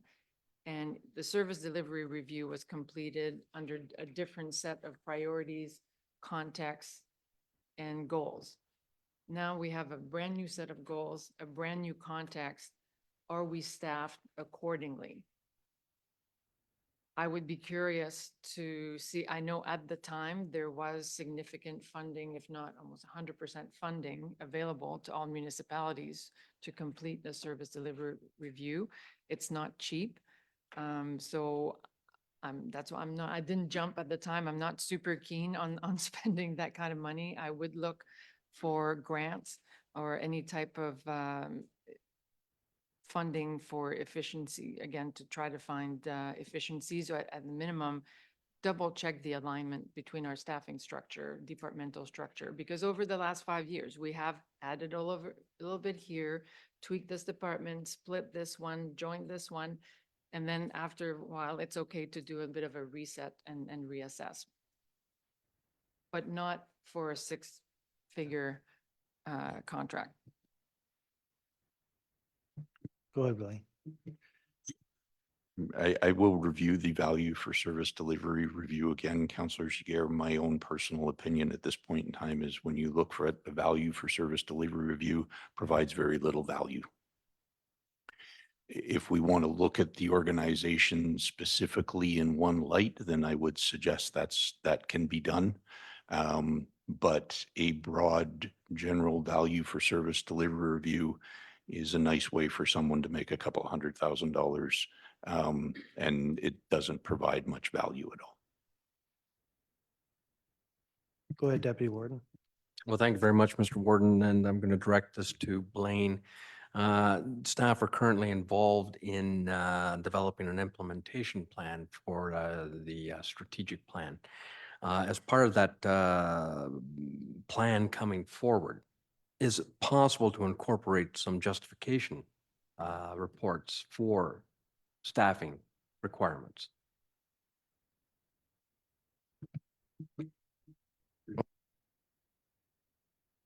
Sorry, through you, Warden, to Deputy Warden. Yes, absolutely. We can look at that. Yep. Yep, absolutely. Thank you for that suggestion, because I think we got a lot of studies on the table right now. And quite frankly, I'm getting a little overwhelmed with the number of studies being suggested, and the dollar value behind that. It could surpass any staffing requirements we're looking at. So be very careful what you ask for. Councillor Sloan. Just that when it comes to a service review, I think it's only fair to think about the actual cost. I know there's one being done right now at a lower tier municipality. It's not $200,000. If you're going to look at compensation, if you're going to look at all these other opportunities to support what Councillor Jiguer said, I think that it's important to look at it holistically and not just essentially choosing, picking and choosing. We agree with the warden that there's a lot of stuff coming forward here, and I'm happy to go through all of them. I've made my comments about the communication consultant and happy to do that and have a vigorous discussion about where we're best provide our resources. So thank you. Good discussion. Go ahead, Councillor Hens. Thank you, Mr. Warden, and through you, just a comment to council. We hear about communication all the time. Quite frankly, I think we do a terrific job right now, but it's never enough. We hear that time and time again. I hear it in my municipality as well. So we all agree that there's improvements could be made. That comes with a cost. And I trust our staff. They've done their homework on this one. They have someone now employed in there that's overwhelmed, not getting the job done in a timely fashion. And I think Catherine has done a report that I can support. And it's something that we all agree that we want to improve internally and externally. So I can support what's proposed at this time. Thank you.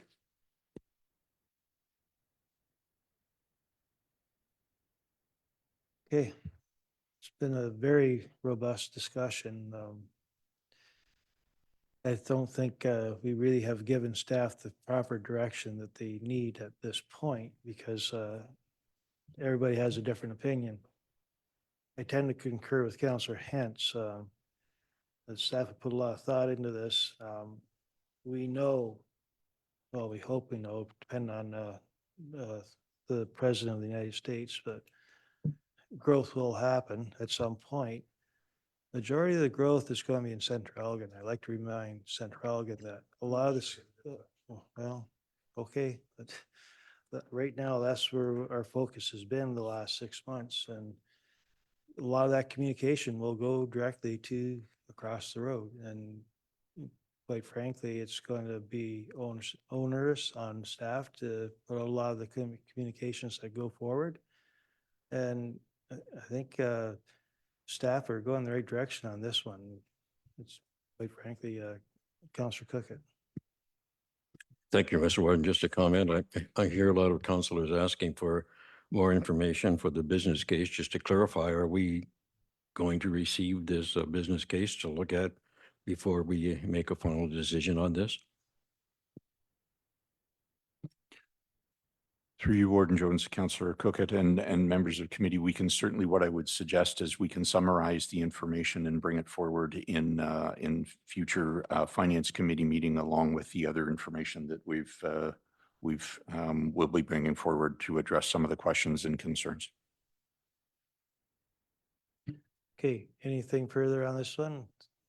If we'll not, we'll move on to the next report. Go ahead, Nick. Thank you, Warden. So this is still within the same departmental slide, but as Catherine mentioned, the legal services is going to be split out moving forward. So in terms of our 2024 completed initiatives, I've identified just a couple of them. Most of our department successes truly belong to the client departments that we serve. So we don't independently do a ton of legal services departmental successes. It's more helping the departments achieve their successes. But a couple that I can identify are implementation of file management software. So starting in 2023, we moved towards digitizing legal services. In the last couple months of 2023 and then through 2024, we had implemented file management / practice management software. We were able to get a low-cost software that serves our needs, and we are up and running with that in conjunction with finance. And then the other one was appropriately resourcing prosecutions, which will come back up a couple times in this slide presentation here. On to the next one. So in terms of business initiatives for this year, number one is leveraging emerging research and document review technologies. And what we'd like to do is essentially upgrade our legal research software to the newest product by the same company that currently provides our legal research software. And essentially it has extractive AI technology. So this is not, legal software is not up to date yet with generative AI. Some folks have tried that in the United States and they get into trouble in court when they have slightly made up stuff in their documents, but it's extractive uses. So what that would mean is if we got a document to review from an opposing party, you can essentially put it into this software and it will extract issues and case law relevant to those issues much quicker than the lawyers could currently research it. So that's one of the business initiatives that we're hoping to implement this year. The difference between the two platforms is about $3,000 a year. And in our view, it will easily overshoot $3,000 worth of time savings. Initiative number two, we want to commence benchmarking expected timelines and cost for document-based projects. And so what I mean is if we get routine or regular types of contracts that legal services provide support with, that we have essentially benchmarked what our standard turnaround time and then dedication of resources from a staffing perspective is for each of those. And that will help us in both resource allocation decisions of prioritizing the work that we're doing, and then also just client management in terms of expectations, facilitating their project timeline. So if they come to us with a timeline they need a turnaround on, and we have some idea of how much each of those documents takes in terms of resource allocation, then we'll be able to deliver for them. And then the success measure for that would be by the end of this year, establishing benchmarking for routine project types. Initiative number three, this is enhancing communication and exchange of information / strategies with neighboring public sector agencies through a regional legal department group. So municipalities in Southwest Ontario face similar issues, and in an informal way over the years, we're in regular contact with our fellow in-house solicitors and municipalities nearby. This past November, we hosted here for the first time what we're hoping to establish as a regular group. There's really no cost to this. It's just taking some of our collective time to share our experiences and strategies for addressing issues that affect multiple municipalities, whether it's because of regulatory changes at the province or just whatever's going on in the municipal world. In terms of resources needed to successfully complete the plan, one is in order to continue with our legal services and prosecutions, we need to continue the 1.4 full-time equivalent prosecutors. And I'm addressing that the 0.4 was implemented in June of 2024. So this isn't a new ask for headcount at this time. It's a 0.4 increase in terms of budget year over budget year, but that person has existed since last June. So where you see at the top of this slide an increase from 4 to 4.4, that already exists.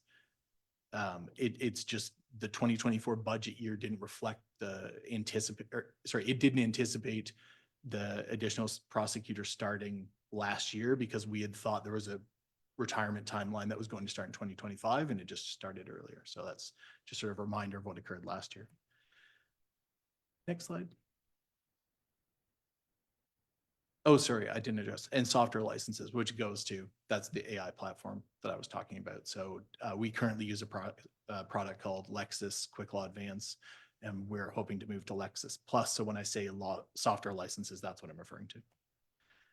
In terms of the proposed budget, this is the standalone legal budget for 2025.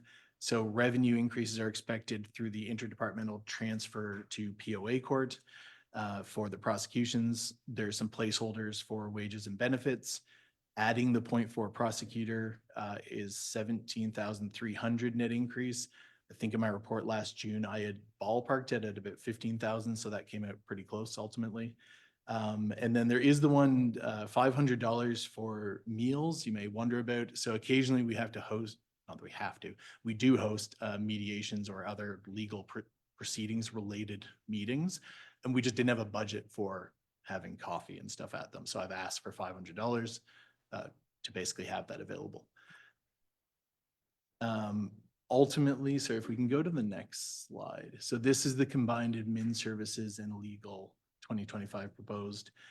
And I just wanted to address in the actual section, you can see revenues only at 250 as of December 15th. So that didn't capture our end of year billings. I've since done them. And that actuals comes out closer to 360 or 370. Our revenue from prosecutions is relatively easily forecasted and predictable. Our revenue from the municipal side work when our office serves lower tier clients does vary from year to year, depending on one, how much litigation we do. And then we just haven't had what I would describe as a normal year for a couple of years. So in 2023, we had a succession turnover where we had a third lawyer for a part of the year. Last year in 2024, I was overseeing and coordinating to some extent the planning services for the first half of the year, which used a fair amount of my time up.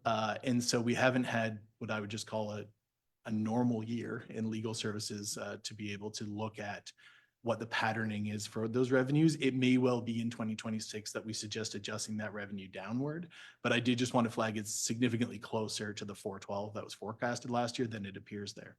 And then so the additional revenue expected this year is because of those additional POA prosecuting hours. So I'm happy to answer any questions, but overall, the budget for legal services is $223,000. Thanks, Nick. Any questions? Councilor Slow? 200, sorry, yeah, through you, Warden, 223,000. Sorry, what's that number? You just said that was. Sorry, the net budget. If we go back one slide.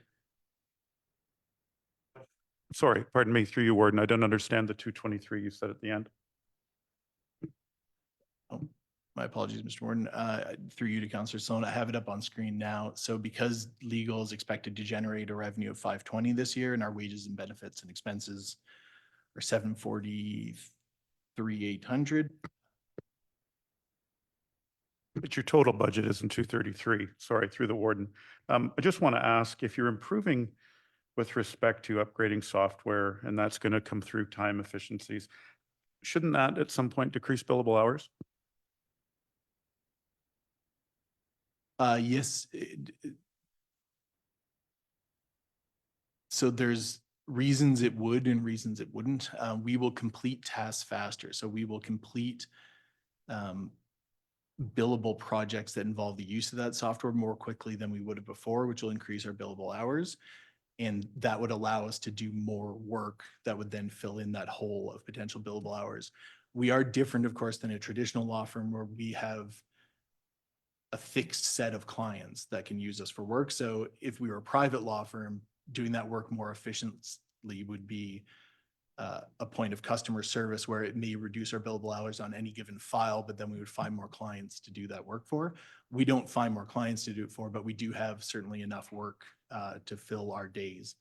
So this will basically essentially, the purpose of this is to make sure that we are turning around work in a timely manner to serve our clients. Further questions for Nick? If not, on to POA. Thank you, Mr. Warden. That's also me. So key department successes for this last year is we implemented new virtual court hardware. So we had what I'll describe as the COVID solution over there since virtual court started. And so it was the technology that was available during the pandemic. We started having significant issues with it last year, and we had planned to replace it anyway, and we were able to replace it, which has served us well. So that's a success, certainly. We haven't had to pause court because of hardware reasons anytime recently. There's also a backup system for virtual court outages, which includes both county IT solutions in case any of the hardware does go down. But more importantly, there's a generator over there. So if the power goes out, court doesn't shut off for everyone who's trying to attend. We also successfully recruited court staff with French language skills, which isn't always the easiest work. And that helps us because we're both mandated to have French language services. And then also we have a grant provided that we are able to provide French language services. And then the last success is we are near completing, there's near completion of eliminating the COVID-19 and Part 3 download from the province backlog. So right now we are very close to getting to being able to schedule trials as soon as possible in conformance with the scheduling restrictions of both the officers and various council involved. Business initiatives for this year. Number one is review collections. So we're going to undertake assessing the effectiveness and efficiency of the collection of unpaid fines. Currently, we use the Durham region, and we have for quite a number of years. And we just haven't looked at whether that remains the best model. And so what I'm undertaking to do in conjunction with both finance and Deanna at the POA court is to look at whether that's the correct thing to keep doing. I'm not suggesting that that will result in any change, but of course, being armed with knowledge of whether we're doing the most effective and efficient job is important to us. So we're going to assess that. The next one is eliminate the trial scheduling backlog. So this should be easily achievable for the reason I just mentioned, which is we nearly completed it in 2024. So the metric for that is that we are able to schedule trials basically as soon as the officers and counsel are available, as opposed to having a delay in the administration of justice.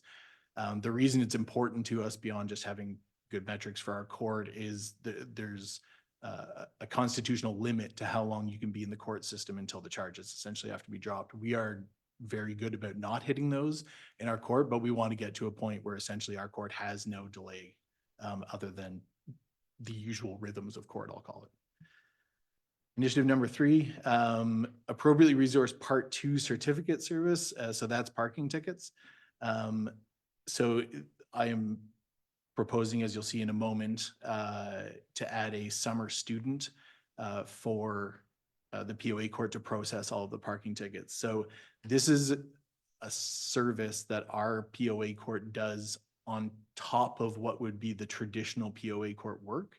And that's in conjunction with agreements we have with our local municipalities that were entered into, I think, in 2005. And so the bulk of parking tickets in Elgin County come from Central Elgin. We understand this year due to bylaw enforcement strategy changes as well as personnel changes that it's likely that Bayham will have an increase potentially this summer. We don't know what that looks like, but just an increase compared to what it has been in the past. And we used to have a summer student before I arrived at the county and before the pandemic who did this work. It was discontinued during the pandemic because parking tickets were essentially discontinued in 2020. And last year we experienced difficulty in staffing the court, by which I mean people couldn't take vacation, and their normal day-to-day POA work was sort of difficult to accomplish in conjunction with all of the parking tickets. So we're proposing to bring in a summer student to be able to do that. The other option, although I don't propose it for this year because it would take some notice, would be to cease doing this for the local municipalities and have them do it at the local level again. Right, by way of example, the city of St. Thomas does their own. They only come to POA court if there's a registered conviction. So in theory, the local municipalities could do their own, which would alleviate this issue. But if we're going to provide the service, I'd recommend or strongly urge council to provide a student this summer for that. So in the list of resources, which I was sort of hitting on, one is the staffing resources of summer students. One is just staffing resources from the legal department and prosecuting, which is to eliminate that backlog and keep things on track. And then the last one is we require support from financial services in the assessment of collection. Like their input into that will be essential to completing the review. So the next one.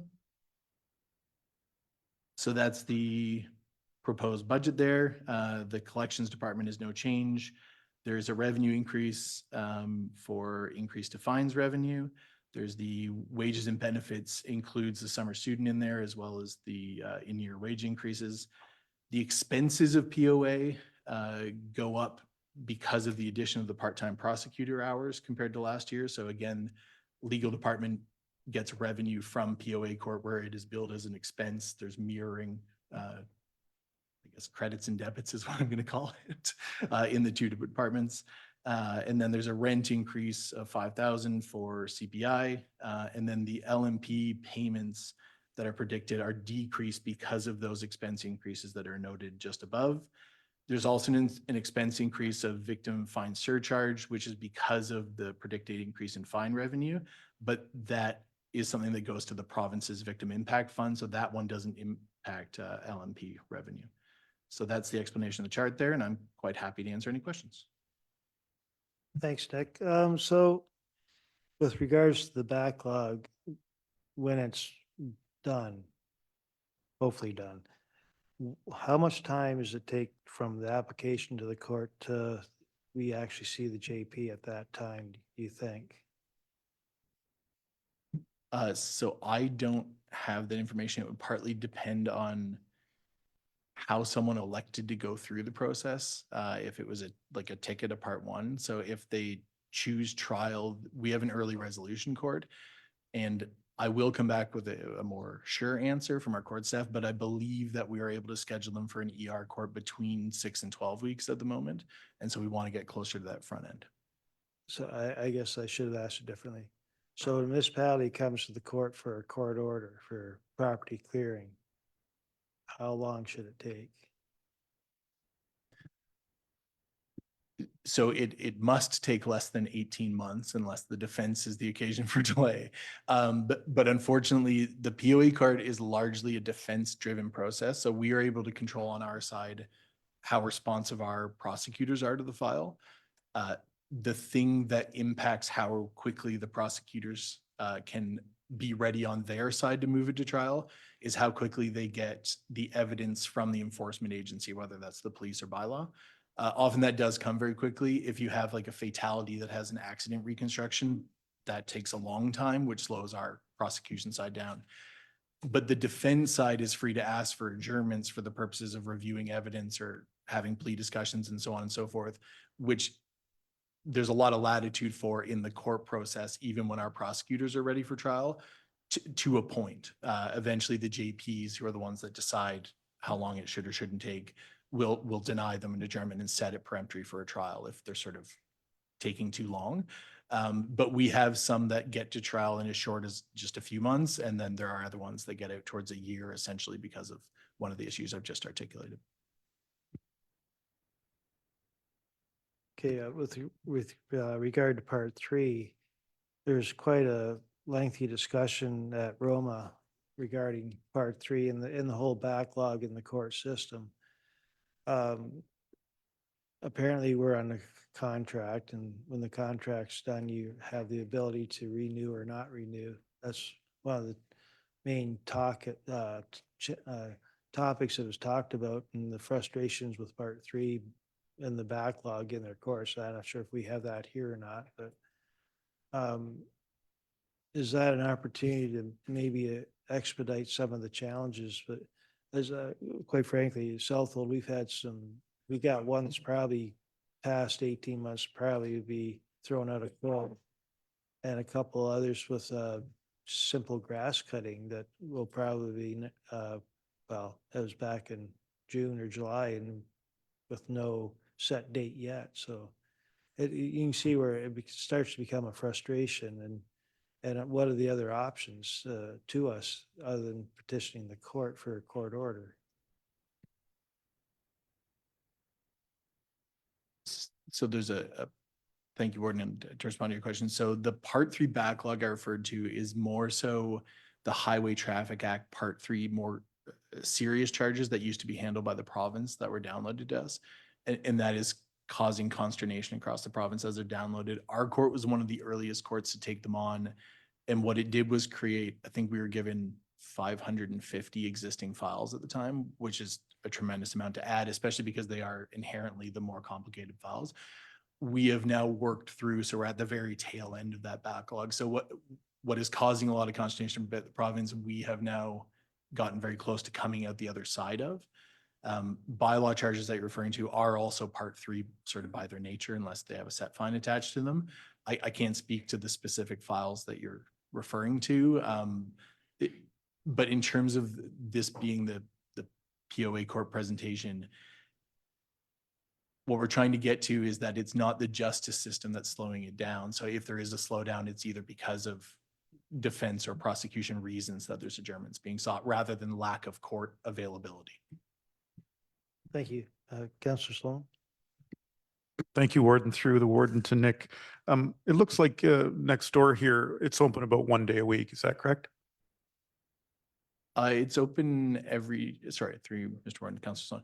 It's open every day. We run court either 2 or 3 days a week, depending on the week. So most days it's 2, and then we get once a month judicial pretrial days, which adds a Monday. And then we also have Part 3 trial days that are less than every week. So it runs either 2 or 3 days of actual court per week.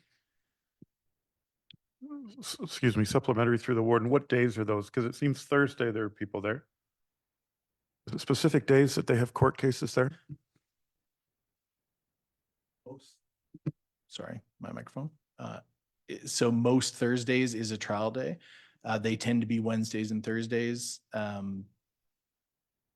are occasional Friday court days, but Wednesday and Thursday are the most regular ones. And then once a month, there's Monday court, which is pre-trials for the most part.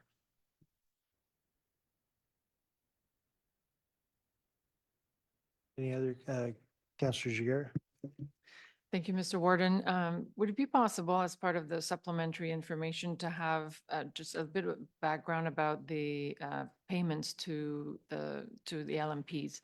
Like, I don't know if it's based on a formula or an agreement, but just so that if we get that question, then we can explain, because I see that here, for example, we're decreasing the transfers to the LMPs to offset the increases.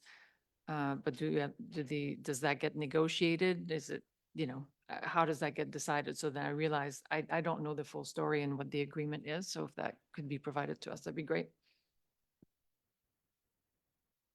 So through you, Mr. Warden, I'm happy to bring that information back. As a short answer, yes, when the province downloaded the provincial court administration to the county, at that time, an agreement was formed between the county and all of the LMPs as well as the city of St. Thomas that was then approved by the Attorney General at the time. And that sets out how the revenue sharing or cost sharing, depending on the year of the court works. But I'm happy to bring back more detail, but that's where it comes from. So it's stipulated in an agreement from 2003-ish.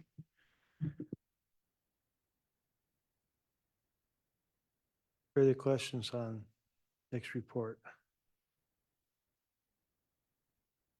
If not, we'll move down to Jennifer and report on IT and treasurer services. Thank you, Mr. Warden, through you to members of the committee. The IT department this year, some of our key successes included the development of an asset management plan. This plan extensively analyzed all of our assets that we currently have for life cycle replacement needs. And that was presented to council in 2024, which was to comply with our municipal funding requirements. And we did that in conjunction with engineering services and our service provider Stronghold. This equipment renewal is currently now in progress. So we are implementing that asset management plan as we speak. And part of that is our RFP that's currently out for replacement of the back office hardware at the County of Elgin and the options issued in 2024. So we're looking for options as well as potential replacement of that equipment, just to see what is our best next steps on that. Software and maintenance support is something that we reviewed throughout the year, and we looked for viability of software, legal compliance, and what were our criteria that we were required to comply with, and potential upgrades to existing services. And one of the items that Peter outlined was the permit system. That's one of the things that we asked for it to be upgraded to a new system. Provincial offenses, as outlined by Nick, we were on site and did the needs for that equipment. The equipment was reviewed and a full replacement was completed to provide reliable connectivity and efficiently deliver the online court proceedings and comply with the requirements of the province. There's still a little work to do on that related to the back office side, but we're going to do that in conjunction with our back office replacement hardware. So we're continuing that work. And the implementation of Office 365 this year and disabling of our Office Exchange server. So that was a big project that we undertook as well. Some of the other items were implementing biweekly meetings and a work plan with our service provider to move our 2024 initiatives and our 2025 initiatives forward. We provided some of our provider metrics there for you so that you can see the type of work that is happening. Approximately 3,000 tickets were completed for the county, approximately 180 for BAM, and 665 for the municipality of Central Elgin. In 2025, some of our key initiatives are hardware replacement, and this is to leverage technology and enhance service delivery. So department is planning to utilize carry forward funds and additional capital funds to ensure that the rotations are carried out in the new year as per the asset management plan, and that the new projects that we have are identified as need in 2025. One of the other things that has come to light for our department is the review of the long-term care homes. The necessity for their connectivity has become quite significant. They do rely on cloud software that is, if they are down, that becomes an issue for delivering service to residents. And so what we want to do is put in a redundant type of internet system for them so that if one system goes down, another one can take over until the other one comes back up. So it would really enhance their service and quality there. A replacement cycle has been established now for equipment to ensure that we have compliance needs met. So that includes what I said earlier, the back office RFP that's out right now.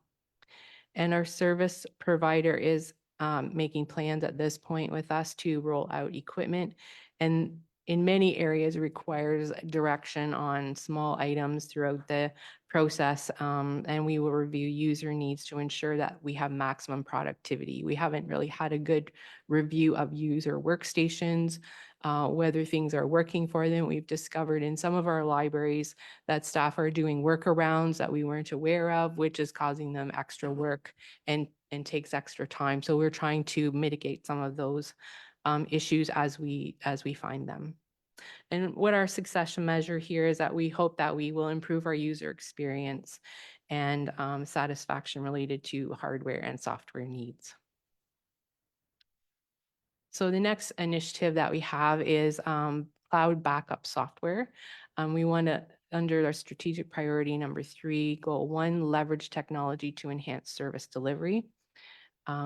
So cloud storage is expensive and backup is expensive. So we need to ensure that we have a good records retention plan to manage costs and size. We do have SharePoint now with Office 365, and in order to utilize that in the most efficient way, we want to make sure that we are only keeping the things that we need to keep. So our service provider is going to roll out the backup software that we purchased late 2024 for the purposes of backing up our cloud server. And that requires direction on issues such as records retention and having a plan for departmental space needs. So in 2025, we're going to be reviewing departmental needs and the expectations to ensure that we have appropriate implementation. And then we'll make sure that we have training for staff so that they understand how to use SharePoint, what it is, and new people coming into the county, what are our policies for retention. And our success measure will be that we have developed a cloud-based storage plan for SharePoint with a clear understanding of life cycle replacements and that there is training for staff. And once we get some of our back office hardware done, one of the most important things that we need to be doing next will be a cybersecurity review. We're going to leverage our new changes and updates to hopefully get a good score on that. So after 2025 planned updates of equipment and servers are done, we're going to be performing this based on a relativity and vulnerability assessment. So, and that's usually done on a 3-year cycle, but we have not done that for our 3-year cycle. And so we're just going to delay it a little bit more so that we can get some of the new software in place and some of the new hardware in place. And hopefully that doesn't improve our score. And normally this is performed by an external company as an independent review.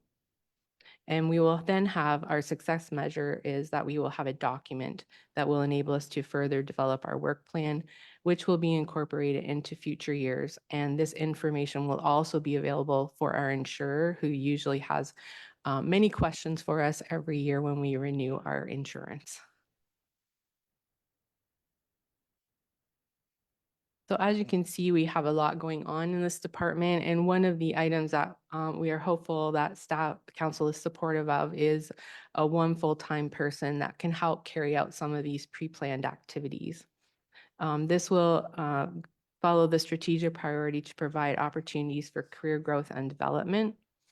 The main thing is that it will provide support for myself to manage the workload that's required in order to continue to develop all these initiatives and make sure that we are secure and that our information is looked after.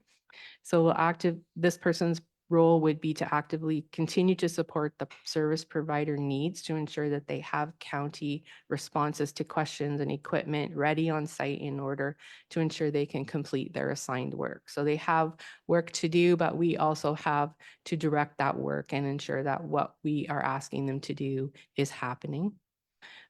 We have to be available to expedite and problem solve some of the emergency IT needs with them. They identify a lot of things that we actually have to have input on. So we do follow up with them on a regular basis in order to support their work. This new person will also liaison for the county through our LMPs, departments, contracted software and consultants, and engage in agreements, reviews with recommendations and contractual negotiations and communications. So that has become a part of this process as well, just making sure that our LMPs are supported. And I know that I have not provided that work as best I can. So I think that this person would be a great resource for them to ensure that their needs are also being met. And we can actively participate in the planning activities and strategic direction for department revitalization and implement new projects with expected timelines. So this would be just a better delivery of service, making sure that things are getting completed in a timely manner.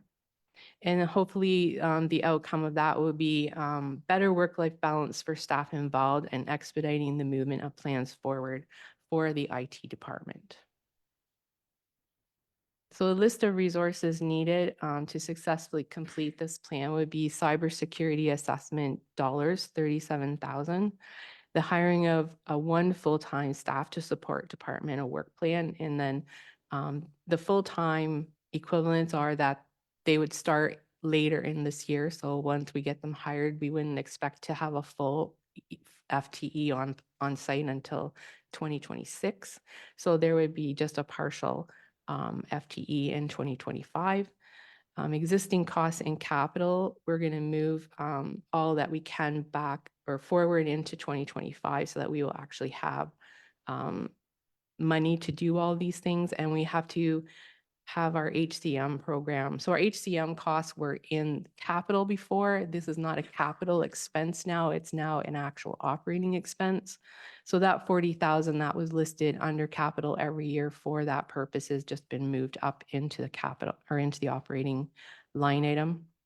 Our cloud storage backup for Office Suite was 25,000, and we have to increase amortization in order to manage all of the changes that we're making and all the new equipment that we're bringing on.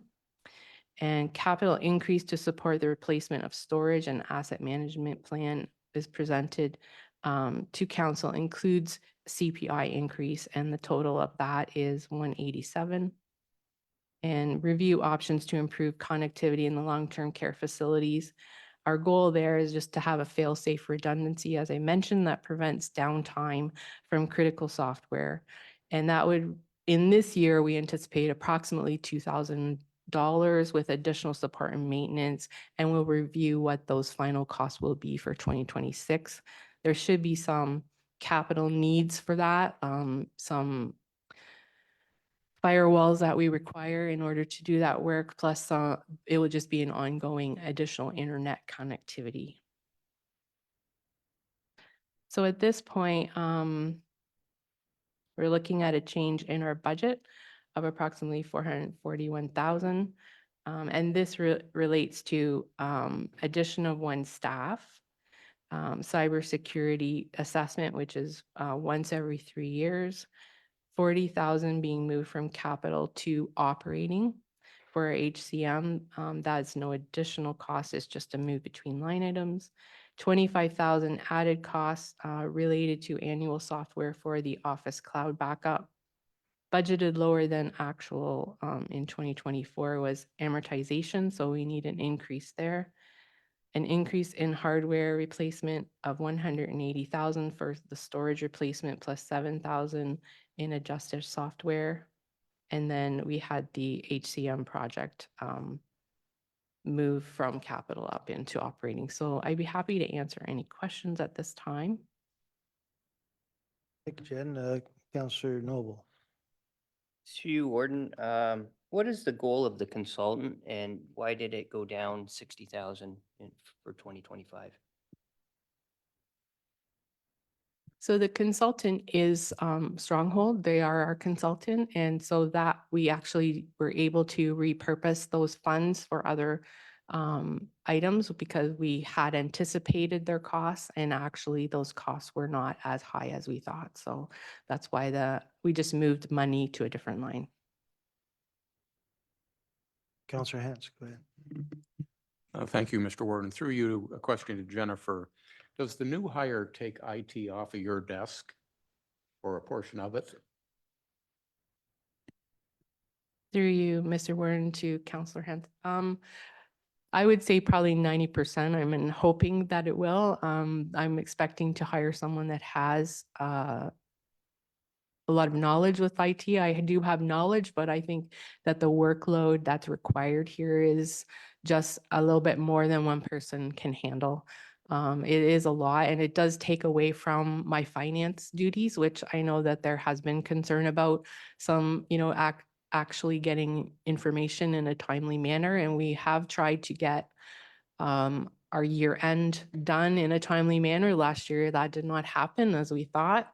Also, we've had new implementation of software, and that is also in a timeline right now that we have to have delivered with that provider. So there has been some challenges, but I have to say that our service provider has helped, although they do not wish to make our decisions for us, and that does cause some of our timeline issues because we are required to answer those questions in order for them to move forward.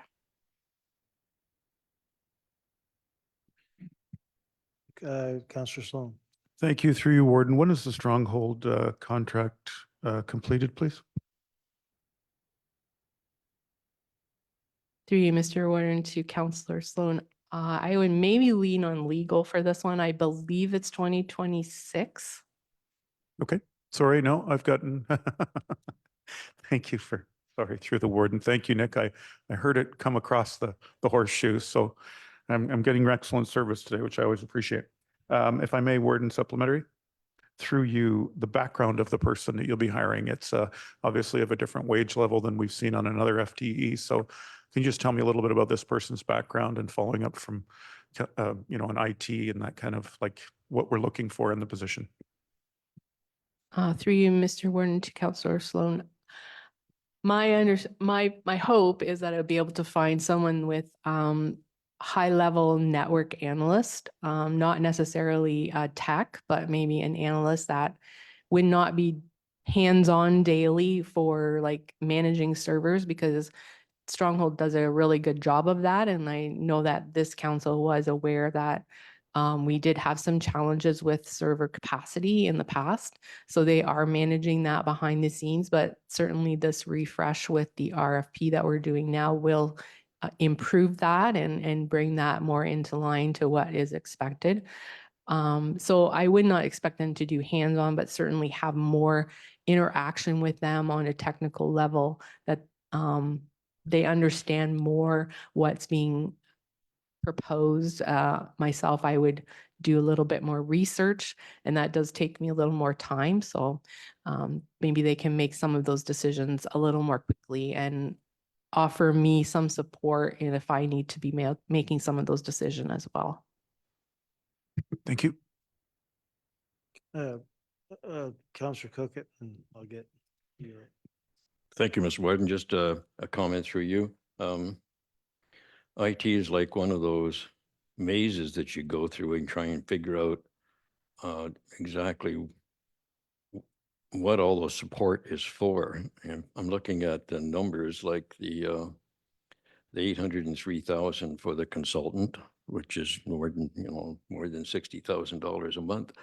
And then there's the other kinds of charges like HCM maintenance for 85,000 and support maintenance for 240,000 and GIS support for 54,000. It's kind of hard to work through that whole maze of, you think when you hire a consultant, they would cover everything, but there's all kinds of other things that are needed there. So I guess at some point I'd like some kind of clearer explanation of what all of these people do. And, in terms of coming up with a 2.2 million kind of expense for IT.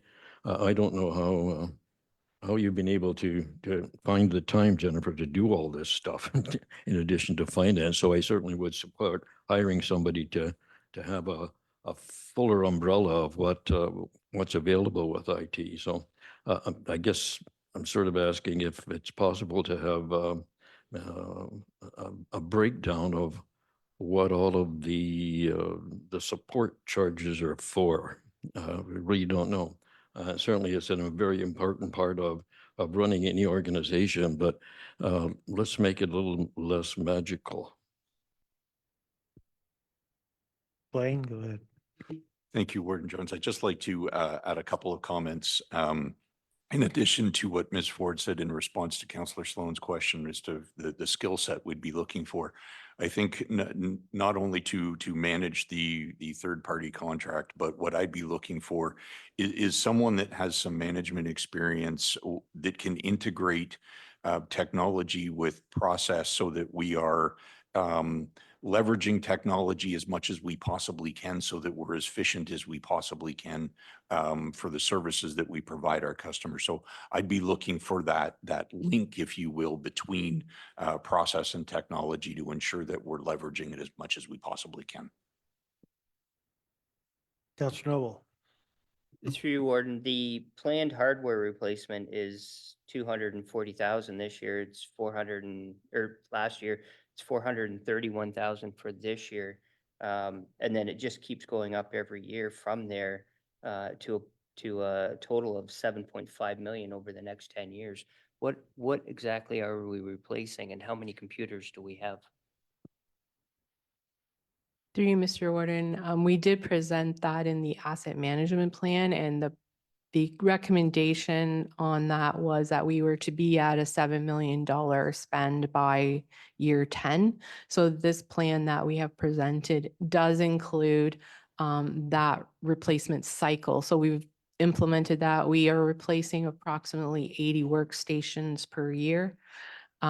We have cell phones, we have back office hardware related to servers, there's iPads, phones. So there's a lot of hardware that we are looking at on an annual basis and putting them into rotation. That's been something that I think that we can do better. There is actually some of our iOS that we cannot no longer update. So we need to, that's a cybersecurity issue for us. So we need to ensure that we get those done immediately this year. And that's what the initial push is for 2025.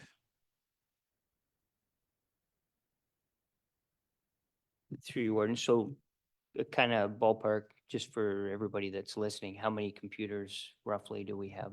Like you said, 80, replacing 80 a year, but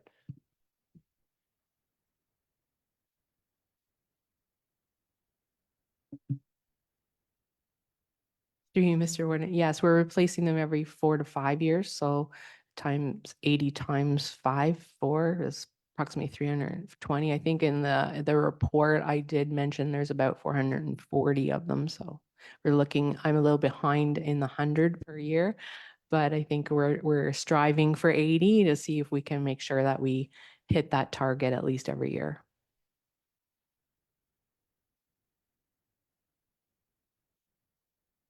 Councillor Gier, go ahead. Thank you, Mr. Warden. Is there, with the hiring of a new full-time person, is there any way to decrease the contract further? Is there any wiggle room from what you're aware? Because we would be picking up more of the responsibilities. There's a separate. Through you, Warden, to Councillor Giguère and members of committee, certainly something that we could look at, yes. For the most part, our third-party contract is essentially a help desk service. That's essentially what they do. So I don't have any issues with that type of approach, or certainly nothing that I'd recommend to council with respect to, altering that. But it's certainly something that we would look at when we enter into reassigning that contract, however we go about doing that. But just further to the question that Councillor Sloan asked earlier, I thought out loud and he heard me. It's spring of 2026 is when that contract ends. Jen, go ahead. Further to those comments from Blaine, they do offer quite a lot of other services to us. Today they were out at Terrace Lodge doing the Wi-Fi analysis because we want to make sure that when we go into phase 3 that we have enough like Wi-Fi connectivity. I can't do that. So there are things like that they're doing. Again, the back office hardware maintenance of the servers is a big one. That's the main one that we are really reliant on them for. And that is a little bit higher level skill than just a help desk. So I have probably some tech 4s on that level. So it goes from a tech 1 to like expert. And if they don't have that person on site, they can find them. So they do have a lot of resources that we wouldn't otherwise be able to access through. Go ahead. Just a supplementary comment on that, and hopefully somebody would look at IT holistically, then would be able at the time of renegotiating the contract, seeing exactly what the needs are, and also integrating all these other services that we pay for maintenance and trying to, because I suspect right now, everything being in silos, there's probably overlap, but no one is looking at it holistically. So hopefully we would see some savings in 26. So we'll be happy to keep an eye on that. And as you know, I like benchmarks and I was wondering if, and perhaps that's again for supplementary information at the next meeting, but just our total budget, because I know it may seem big, but in this day and age, what is an average at a corporation our size with a heavy component in healthcare should expect to have, set aside to support its IT needs. I'm sure that kind of rough benchmark exists, and it would be interesting to put ourselves in comparison to that. Thank you.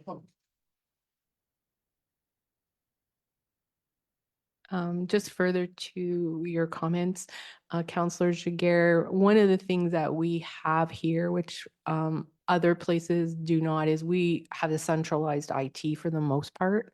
So there is one of the ideas this year that I was doing or implementing, self-implementing, was going through all of the contracts, all of the software maintenance. What is everyone using? Can we coordinate those efforts? So those were some of the things that I did as well this year while I was doing some of the software analysis. So just looking at everything in sort of that holistic view to make sure that we were being lean as much as we could, because I wanted to be able to put the dollars where the dollars were needed.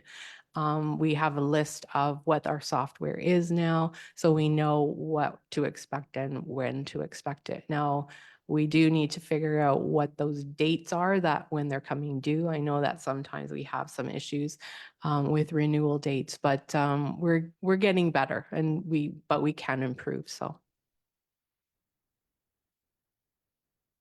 Okay, there's nothing further on IT. We'll move on to financial services. And you want, yeah, I was thinking the same thing. I was hoping to get through this last report, but we can do it now. Doesn't matter when we do it. So yeah, take 5 minutes, Mark. Okay, we'll come back to order and continue on with Jennifer's part of the presentation. Through you, Mr. Warden, to members of the committee. So this is the Financial Services Department, and some of our key successes in 2024 was a successful migration of our accounting software to a cloud-based solution. This is our main software, and it has been migrated and it is in use. Partial migration has happened of our manual budget processes to the cloud-based system, and ongoing validation testing and integration of actuals is currently in progress. Implementation of a purchase order system for purchasing department was also completed. They had lost functionality a number of years ago, and this has now been restored, and it will help improve their tracking and price monitoring. Provision of purchase services to LMP during a transition of staffing happened, and ongoing review of the sustainability of this service remains dependent on workloads and growth. And I believe that that LMP is looking for a staff person, so that may not be necessary ongoing. And the policy creation we supported was the reserve policy, and we also looked at the grants and sponsorships policy. So that was to support financial transparency and improve information sharing. In 2025, our first business initiative is to complete our automation and move to our cloud-based solutions.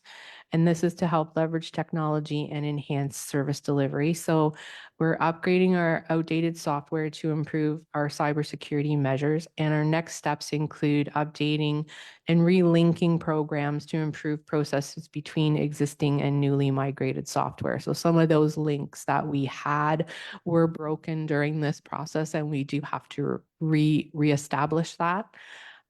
Use of automation tools to streamline our public service delivery processors. So the completion of budget migration, budget from a manual process to a cloud-based solution will include on-demand performance dashboards for management and subsequent training that will be required for that, and will improve enhanced reporting to council. This also includes the implementation of a virtual service desk for residents to access our services online. So this will be an open book process where residents can go online and click a link and go to a capital project and see it, or and it will link into our budget process. But again, that does take time to implement. And so we have to get it working first before we can then implement that process.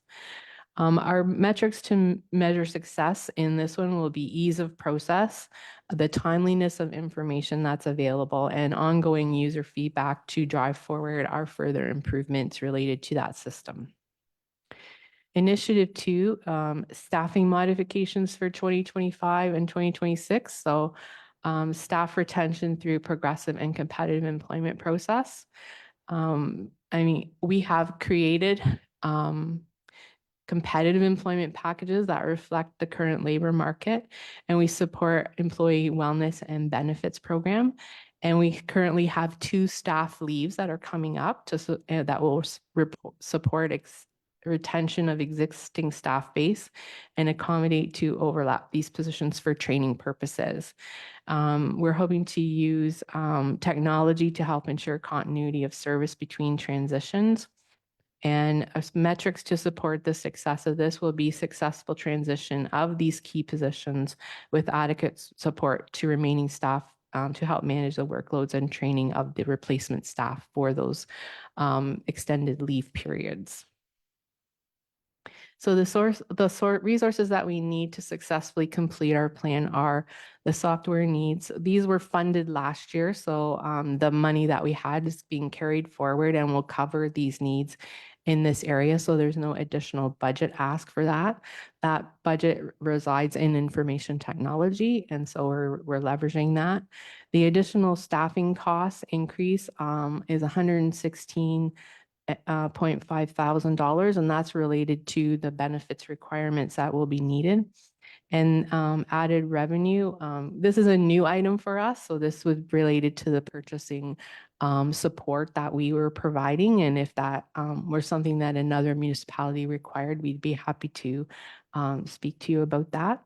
And a minimal increase to existing memberships, and these are memberships for professional designations. So our proposal is that we would have an increase in our department of $143,177. This is offset by recoveries. So we have an increased recovery of $10,000, additional wages and benefit increase, $36.5 thousand as a wage placeholder and step increase, plus the additional step increases for the maternity leaves and accommodations of that as 116, and an increase of membership costs increase of 0.1. So I'd be happy to answer any questions related to that. Thank you, Jennifer. Questions? Councillor Sloan. Thank you, Warden, through you. How many employees are in finance, Jennifer? How many employees does this? Including purchasing, we have 7. Thank you. So the 800 and, well, let's say 35,000 for wages and benefits is for 7 people, correct? Yes. Oops, pardon me, through you, Warden, again, if I may supplementary. Thank you. You've got the wage placeholder step increases, and then there's another step increase specific to a maternity leave. I thought employment insurance provided for some of that with respect to those costs. Do we have to budget the whole thing? I just would like to learn. Well, we have 2 going on maternity leave, and we do provide top up. So we top up to 80% of wages. So whatever EI does not provide, we provide the rest. Thank you very much. Through you, Warden. So that 116 is the top up from unemployment to 80%? For how many months? For the full year, so they're on 18 months. So there will be some next year as well, I believe, but that's for the majority. The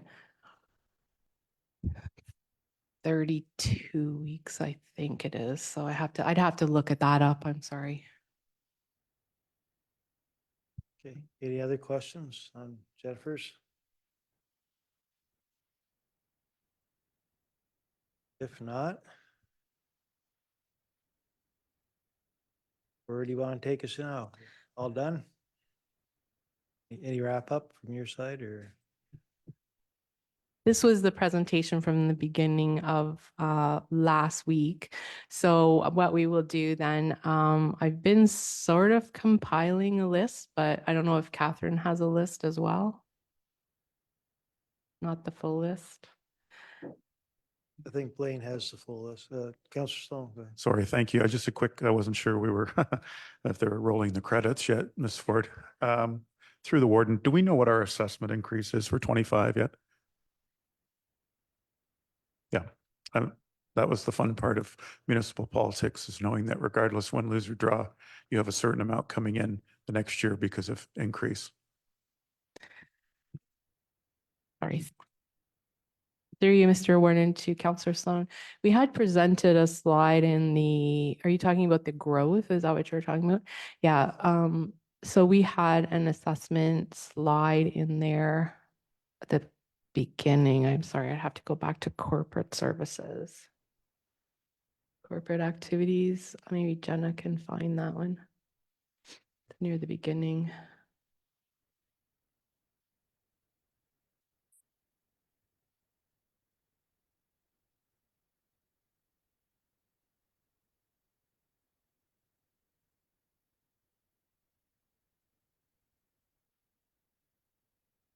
This would be last presentation.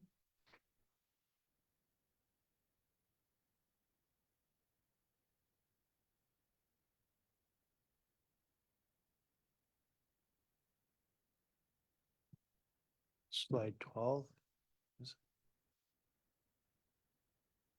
Go back.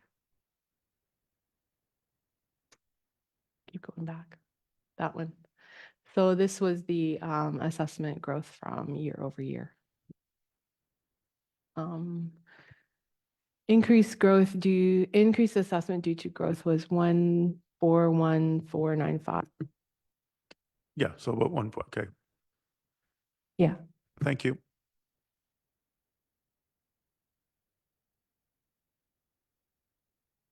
Thing, Kurt.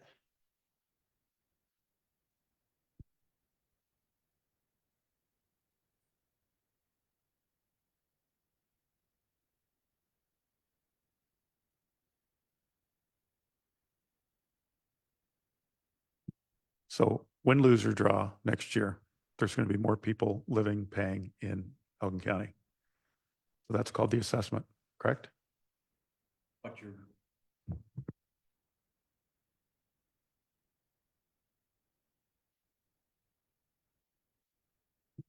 Jen, is not, I'm sorry for the benefit of Mark, is not the real growth 141 million?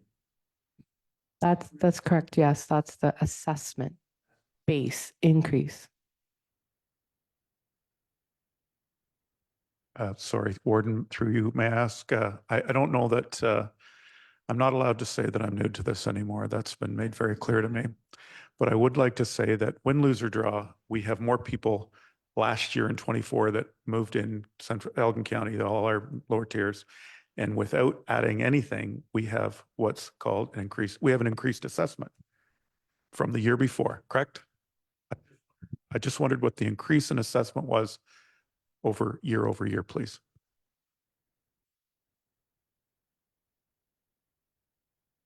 So that number, the 141, is the increased assessment, because I provided you with the increased assessment, the assessment that we started with in 23, then the assessment that we ended with in 24, and then that is what we start with as a difference. The delta is the 141.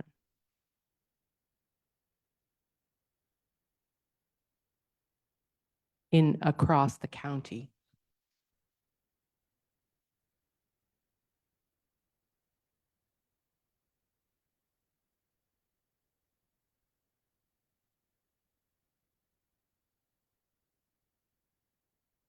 That will depend on how much the levy is when we make that decision.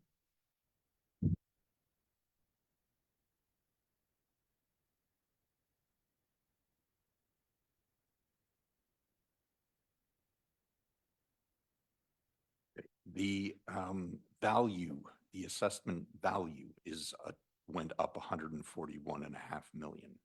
Your assessment, what I define as assessment, did not go up 141 million. Your assessment value did. So when you look at this chart, when you look at your property tax class, your total of assessment of that class, you're at a really big number, $9.732 billion. Okay, and then so your increase in your assessment value went up to 141.5. Your 25 increase due to growth is the 1.1 million. Exactly. Sorry, thank you. Through you, thank you. Through you, Warden, thank you.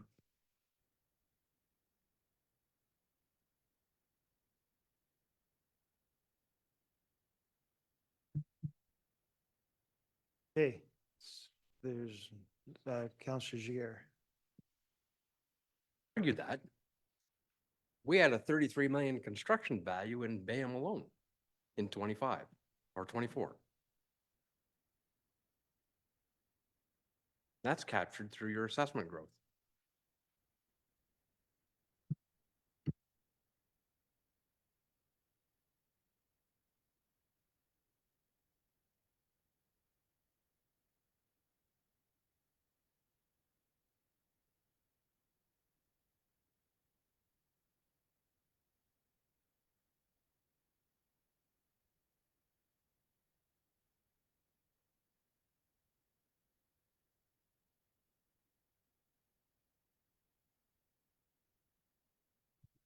Yes.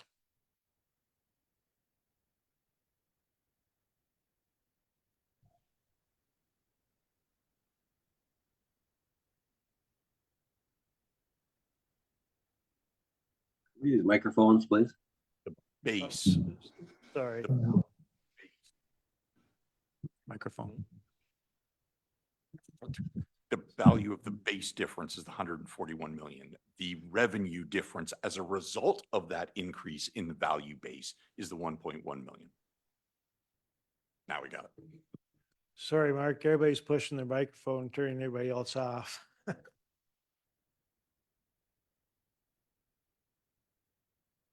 Okay, Counselor Jiguer.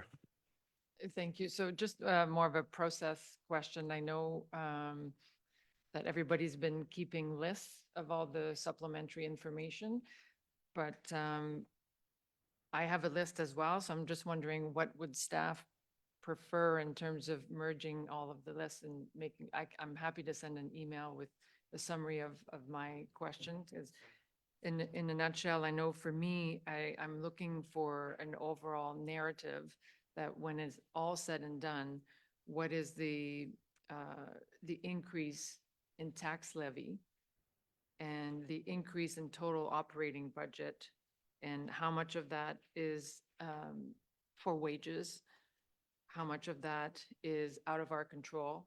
It's set by other agencies or bodies. And so out of this increase that we're proposing, the cost of doing business in total, but also the levy, the extra, I think 2% in levy that we want to seek from our ratepayers, how much of that is really discretionary in the end? And where do we have options and discretion? And where's the net increase in, or what is the net increase in FTEs? And also a summary of the reserves. Like, I know we have one page on reserves, but I don't know if it's possible in the timelines to have just a better sense of what the plan is for all those reserves. So if they're already assigned to capital projects and different initiatives, that we would have an easy way of explaining why we're saving this money, because it's already earmarked for different things. And I think that's all my list, but I'm happy to put that in a summary email. I did have a question about FCM, the Federation of Canadian Municipalities, because I saw it in that last page of memberships, but in the other page, it says that it's up to discussion by council, and I don't know that we've discussed it yet, so I wasn't sure when that would be on the agenda. Thank you. Go ahead, Jen. Through you, Mr. Warden, to Counselor Jiguer. So that particular one, I had put that it was included in the budget. It is not included in the budget. It came in late, so it was not included. And last year, council did not vote to move forward with that one. So I felt it was fair to just leave it out at this point. Works for me. Councillor Slow. Thanks. Through the warden, just that to follow up and concur with Councillor Jiguer. It's a great opportunity to discuss. There was a document online from Elgin County from 2020 that had, different ways of debt financing. So I believe if there's something like the Terrace Lodge expansion, that it provided through kind of a comprehensive look at what it would cost. And I think those numbers would be beneficial to this group so that we could see how it looks, pros and cons. Last year, we did have options. I mean, everybody knows I'm kind of a wants versus needs guy. I think capital investment and infrastructure is the gift that keeps on giving for value. But at the end of the day, we do have a certain obligation to consider the ratepayer. And I mean, I think that everyone here just wants there to be some sober second thought, depending on, as I say, taking full advantage of the opportunities we have. And we are in a good position, and I realize that. But we're also facing uncertain times. And we saw that yesterday and today. So I respect the opportunity to be able to confer with staff, and thanks for that. So, and appreciate the time, Warden. Thank you. Anything further to send back for staff or? If not, Wayne. Thank you, Warden. Through you to members of committee. So yes, in response to your question, if there are specifics or ideas that there was a number of us trying to capture the discussion and additional information that's being requested or required. But if there is something specific, then please, if you could send that to both myself and Jennifer, that would be wonderful. Thank you. Okay. If there is nothing further, the resolution. Resolved that the 2025 budget presentation from the Director of Financial Services be received and filed, and that staff be directed to provide the additional information requested by the committee at the next Finance Committee meeting. Mover and seconder, please. Whitner and Hens. All in favor? Motion carries. And 6.2.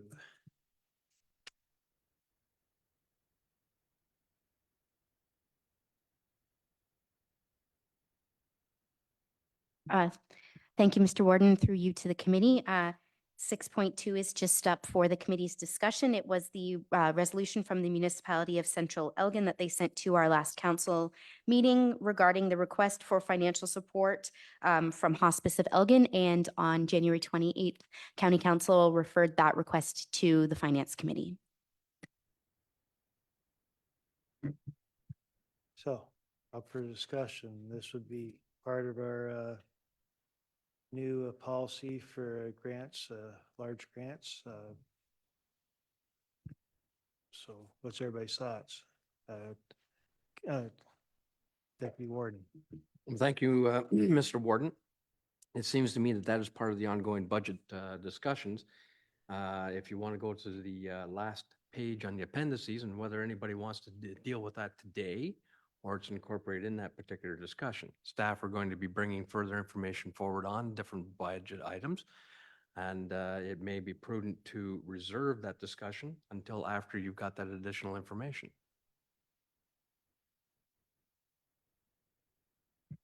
Go ahead, Councillor. Through the warden, I agree with the deputy warden. So for now, just to table then.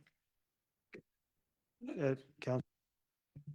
Thank you, Mr. Warden. So just to clarify, the information that will come is according to the policy, we will confirm how much is available in that grant. And then we'll be able to discuss if and how we want to distribute.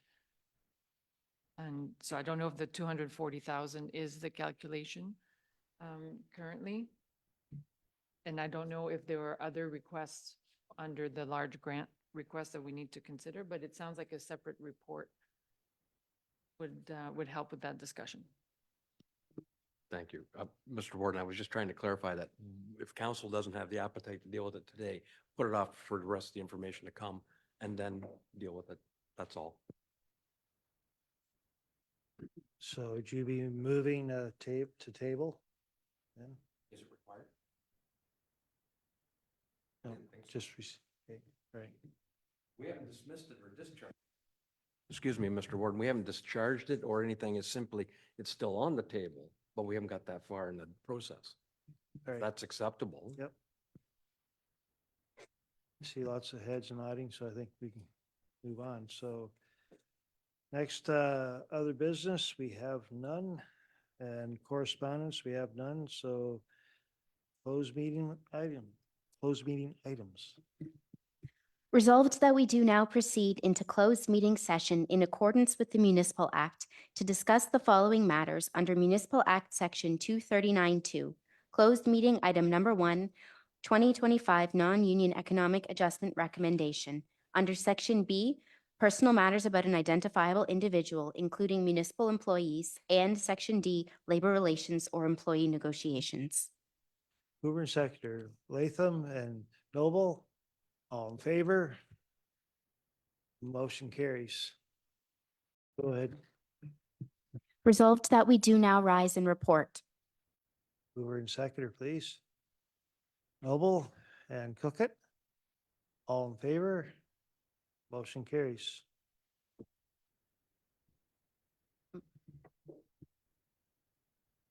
Related to closed meeting item number 1, resolved that County Council approve a non-union economic adjustment as directed and that the necessary bylaw be prepared for council consideration. Mover and seconder, please. Latham and Hens. Any further discussion? All in favor? Motion carries. And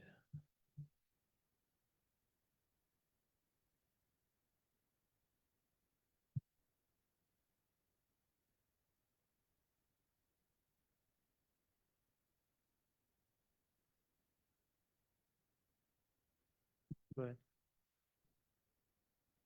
Thank you, Mr. Warden. Through you to the committee.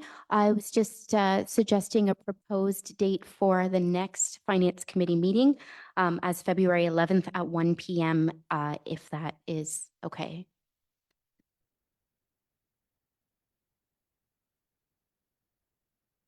Right after county council. Go ahead. Not to limit. Yep. Thank you, Warden.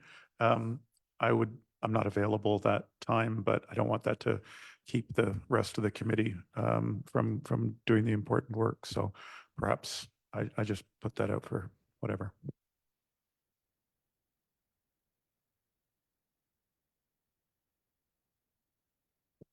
Through you, Warden Jones, we can ensure that you receive the additional information, Councillor Sloan, and then any commentary that you may have, you can forward on, and we can make sure that it's Perfect. Thanks very much. Councillor Noel. So just for clarification, the next meeting, we won't be making decisions. We'll just be talking about the budget again. through you, Warden Jones, to members of committee. I think there would be some recommendations included, Councillor Noble. I think the ultimate plan was for to get through this initial presentations through these 2 days, bring back the additional information for council at the 11th, and then the ultimate decision would be at the following meeting on the 28th. That would be our plan. Okay, so everybody's good with the 11th then? Okay, perfect. And motion to adjourn. Resolved that we do now adjourn at 3:46 p.m. to meet again on February 11th, 2025 at 1:00 p.m. Mover and seconder, please. Noble and Hens. Oh, actually, we'll do Whitner. All in favor? Carried. Thank you, everyone. Thanks, Mark.